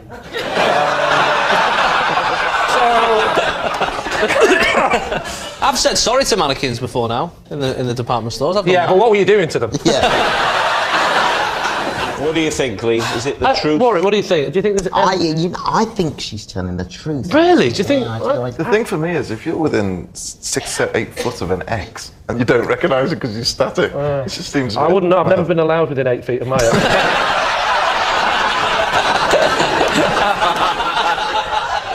Go on, then. I'll say it's a lie. OK, they're saying it's a lie. Joan, was it the truth or was it a lie? It's a lie. Dermot, you're next. I sometimes move bowls and plates from the bottom to the top of the pile so they don't feel left out. Lee? How much time have you got on your hands? Is this system only for the plates and the bowls, nothing else? It's for the side plates, big plates, and your regular bowls. So, for example, if the 4 have gone in the dishwasher and there's, say, 2 left, I like those 2 guys to be first up next time, which I do understand attributes some kind of personality to an inanimate object. That's why they put you on David's side.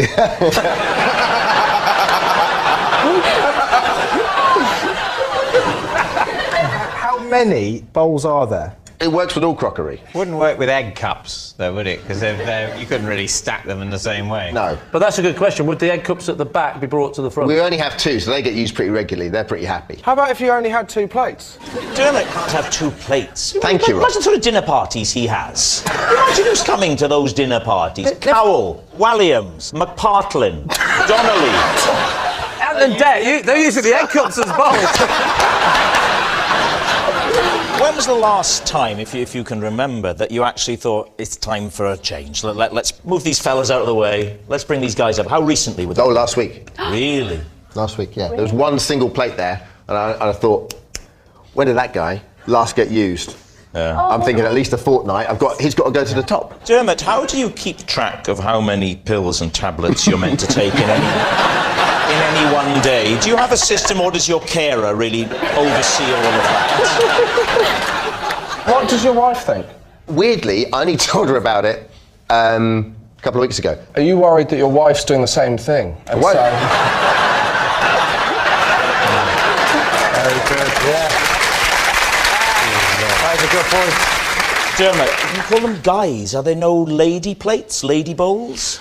No, I mean, that's a catch-all term. Some bowls have a femininity about them, yeah. But no, they're sort of omnisex. Oh, OK. I don't mind being called guys. Well, you're only one. You're a guy, yeah? It's a very middle-class thing, I think, calling parents who call their children guys. That always makes you want to vomit. Yeah. You guys want to help with the washing up? Oh, yeah. The worst one is, come on, guys, let's do the washing up. And they go, you're not my real dad. Well, there we are.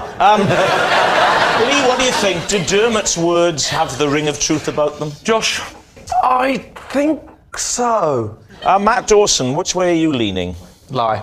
So, Lee, you have to have the casting vote. We're going to say that it is, in fact, true. You're saying true. Dermot O'Leary, were you telling us the truth or were you telling a lie? I was telling you the truth. Oh, well done. Give it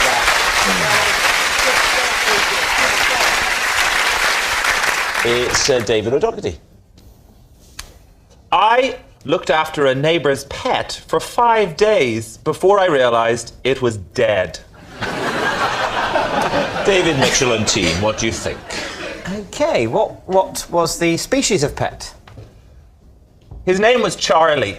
So initially I thought he was going to be a spaniel at the very least. And then it turned out that he was a stick insect. Right.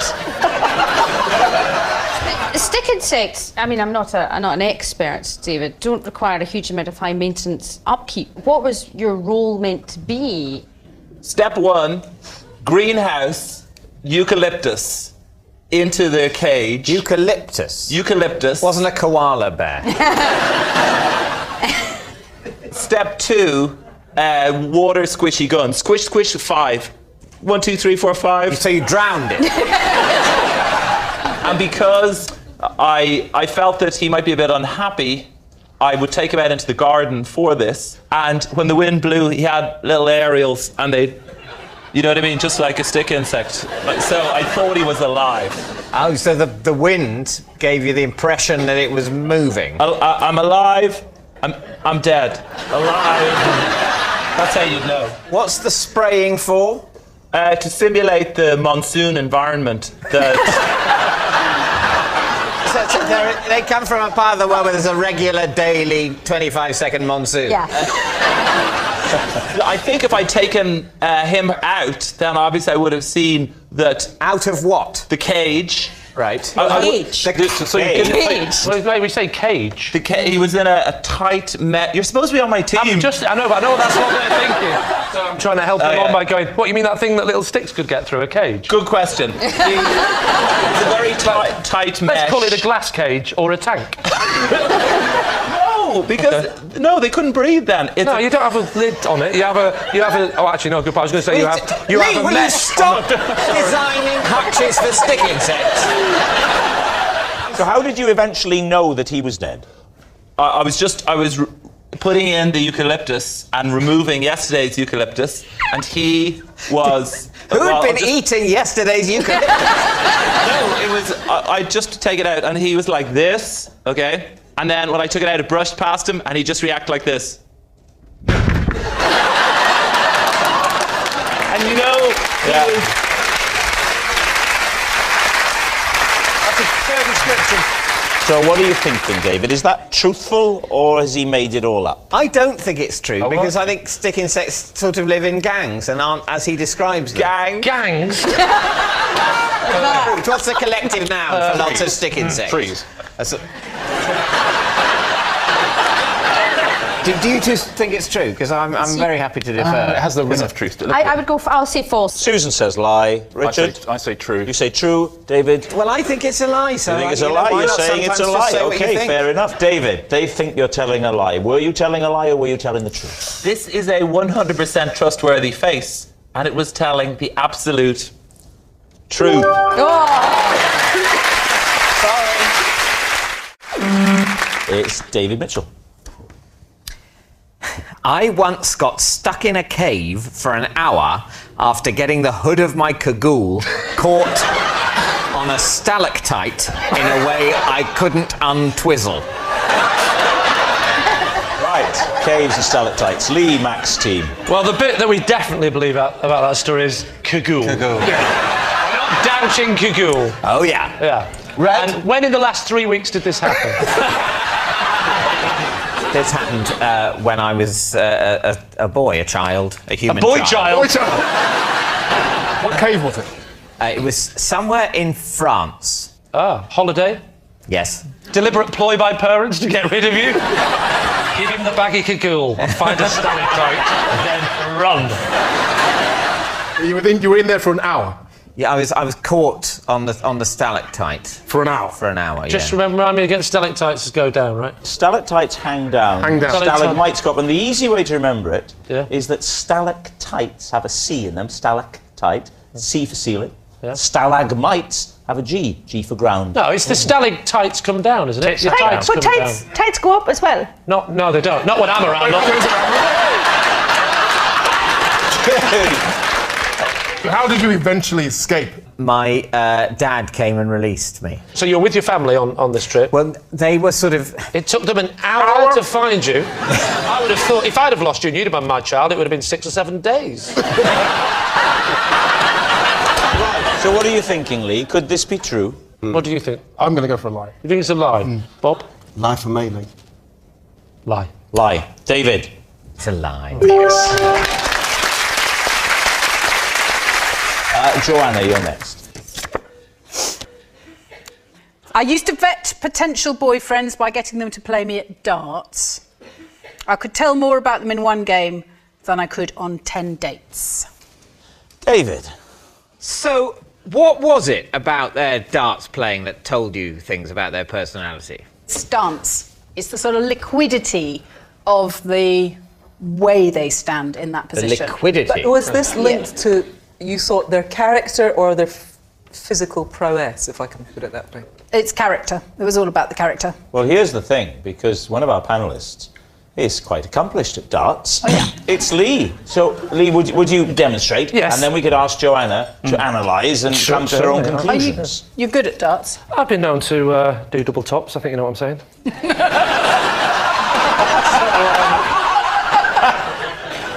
So what I tend to do is I tend to go like this.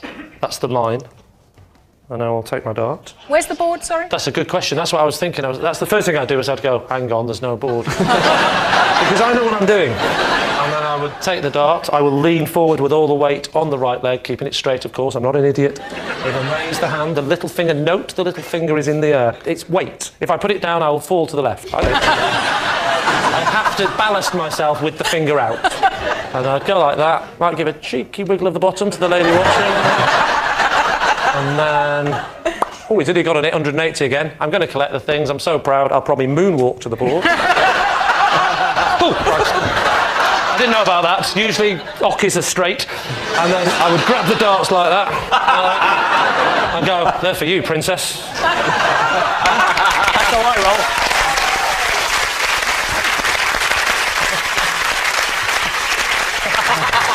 Now then, you've seen a fulsome display. So what judgments, what conclusions would you have come to about Lee from that? You all saw it. There's evidence there of the kind of... It's about a certain sort of flow. Yes. And I think Lee gives quite a good impression of being a bit of a moron. It's true, he does. He does. But what I think that belies is the fact that underneath it he is a bit of a kind old softy. Yay! And that's kind of what I'm looking for. So, David, what do you think? Kirsty, what do you think? I would tend to think it's true. Greg? Yeah, I sort of think the same. Can I say I'm sort of 70%? I'm not 100%. So what percent are you? 50. You're 50? Well, the thing is, it could be either, that's the thing. Well,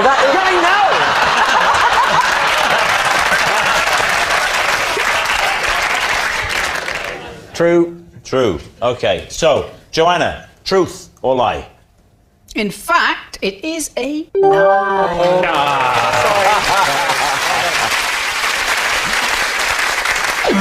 It's Gok. Right. I always use 2 toothbrushes to brush my teeth, one for the top set, one for the bottom. David's team. I believe it. Can I just check? When you say one for the bottom? How do you tell the two apart? different colours. One pink and one blue. Always pink up top, always blue down below. Just talk us through it. So Right. you're in the bathroom. Yeah. Yeah. Okay, so I'm in the bathroom, I have my shower, I fully body moisturise. I can vouch for all of this. And then I go to brush my... And it's quite a big ritual for me, because when I was younger, I was bullied by the way that I look, you see, so... I think it's fair to say, Gog, you weren't bullied by the way you look, were you? Because of the way I looked. Yes, absolutely. It's an important distinction. Yeah, absolutely. Otherwise, you're being bullied by a concept, aren't you? This is true. Thanks for pointing that out. I'm feeling slightly bullied again. Thank you very much indeed. Well, you can see how it started, can't you? So, as I was saying, I was bullied, and one of the big reasons was because of my big teeth and my big smile. And so I was always very, very aware of how big my Why mouth are you looking is. at Stephen, Rob? Well, I thought they might have met at a support group. Teeth Anonymous. What are we talking about? What do you think? Izzy? I think this is definitely true. He's very plausible in his chat, but I can't see someone doing that. I'm going to say lie. OK, so Gok, truth or lie? Was a lie. Richard Osman, you're next. When I was a child, I created a superhero called Snooker Table Man. He had 3 key skills and 1 mortal enemy. Lee? Let's start with the obvious. Who's the mortal enemy of Snooker Table Man? Vampire Ray. No. It was based loosely around Ray Reardon. Ray Reardon? What were his 3 skills, Richard? A lot of his skills didn't have an awful lot to do with snooker, I'll be honest with you. He took on the form of a snooker table, because then he could get... Whoa. What? Just one question to clarify. What the hell are you talking about? Snooker Table Man he would take on the form of a snooker table in the same way that the TARDIS would take on the form of a phone box. It's not crazy. And he would be able to go into the houses of very rich and successful and famous people. It's not like the spy on TARDIS, is it? The TARDIS is the vehicle that the superhero, for want of a better word, travels round in. Yeah. If you're Snooker Table Man and there's a child trapped in a building, they go, what are we going to do? Don't worry, it's Snooker Table Man. And then you turn into a snooker table and you go, now what? I go, that's all I can do. So what was his purpose? What did he do? His purpose was to go into the houses of very rich people who were trying to, for various reasons, take over the world. And he would... Firstly, he would report back on them, because he had wireless transistors in the pockets. Whoa. So he would... So he would go into the houses of very, very rich people... Admit that is a good disguise if you want to get into... No, it's a terrible disguise. It's a terrible disguise unless the person in question has ordered a snooker table. Otherwise, they'll go, it's the worst disguise in the world. They'll go, the hell did that come from? You think any rich person, if they were given a delivery of a snooker table, wouldn't go, oh, lovely, a snooker yes, table? Yes, they would. Yeah. But you didn't say you were given delivery. You said you suddenly appeared in an empty room. No, I didn't. What do you mean? What transport? So you knock on the door and you go, hello, I'm here to give you a snooker table. You are. That was it. That was your... Now you're making it sound ridiculous.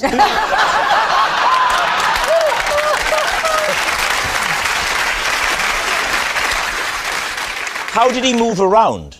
He didn't move around. That's the beauty of it. People moved around in. That's snooker tables. You know what? I won't tell the rest of the story if you're going to mock me.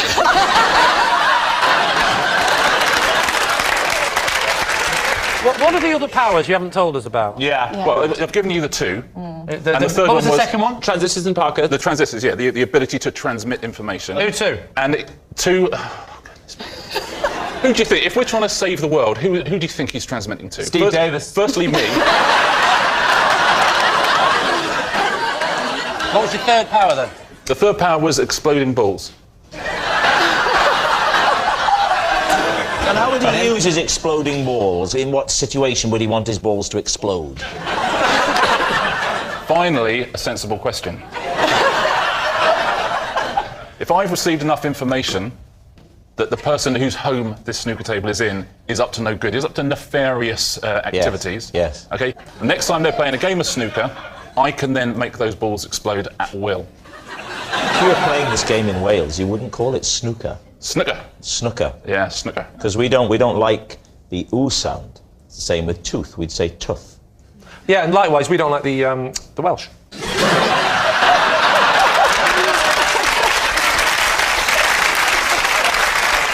Lee, what are you thinking? I think it's a big fat lie. You think it's a lie? I mean, I think he's a large man. He's like a snooker table. I'm not 12 foot by 6 foot, you know that. I think I'm going to say that was a lie. You think it's a lie? OK, Richard, was it the truth or was it a lie? It was a lie.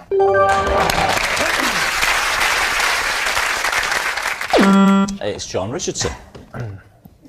When I was a child, I was told to stop stalking a clown. Why were you stalking a clown?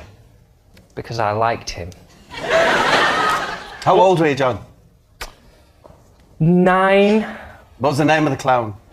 Dozy David. Dozy David? He was opening a shopping centre where I grew up, and I saw what I believed was genuine magic. What did he do? He did card tricks, and he juggled, and he did jokes, made animals from balloons. What was the nature of your stalking? Physically following him or phoning him? It was on the phone. How did you get his number? Because I asked for his autograph and he gave me his card. What, Dozy Dave? I thought for a minute then you were going to say, give me your autograph, and included his number.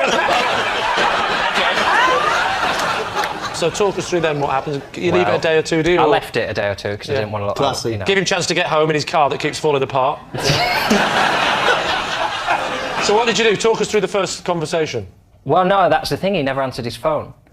So I used to leave messages. Hey, David, it's Johnny here from Lancaster. Just wondering if you're coming back and doing any shows, or give us a ring, we'll see what happens. He never rang back, so I had to ring him again, didn't I? Right.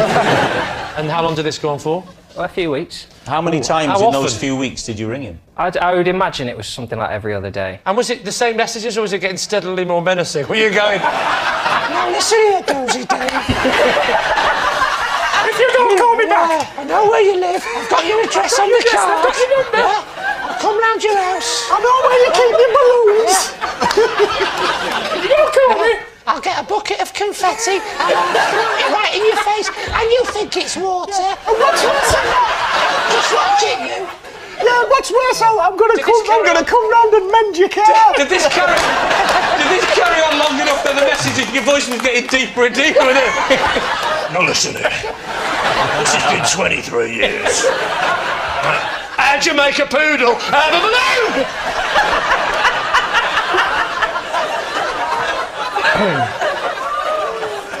How did it end then, John? It ended very upsettingly when his wife or girlfriend answered the phone and said, David says, will you stop calling the house? Oh, this is a heartbreaking story. Lee, what do you think? Could that tale of woe be true? I think it fits this character profile. Sweet. I think it's probably true. So is it, David? I think it's true. True? For me, okay, we'll say you all think it's true. John, were you telling the truth or were you telling a lie? I was telling a truth.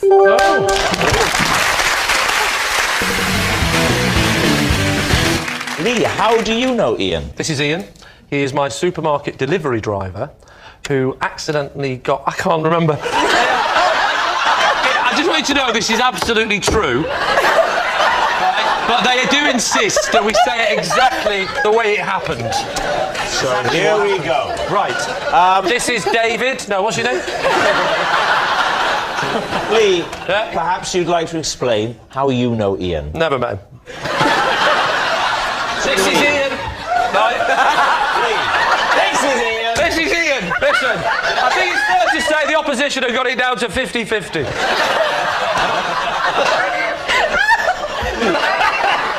So, Lee, how do you know Ian? This is Ian.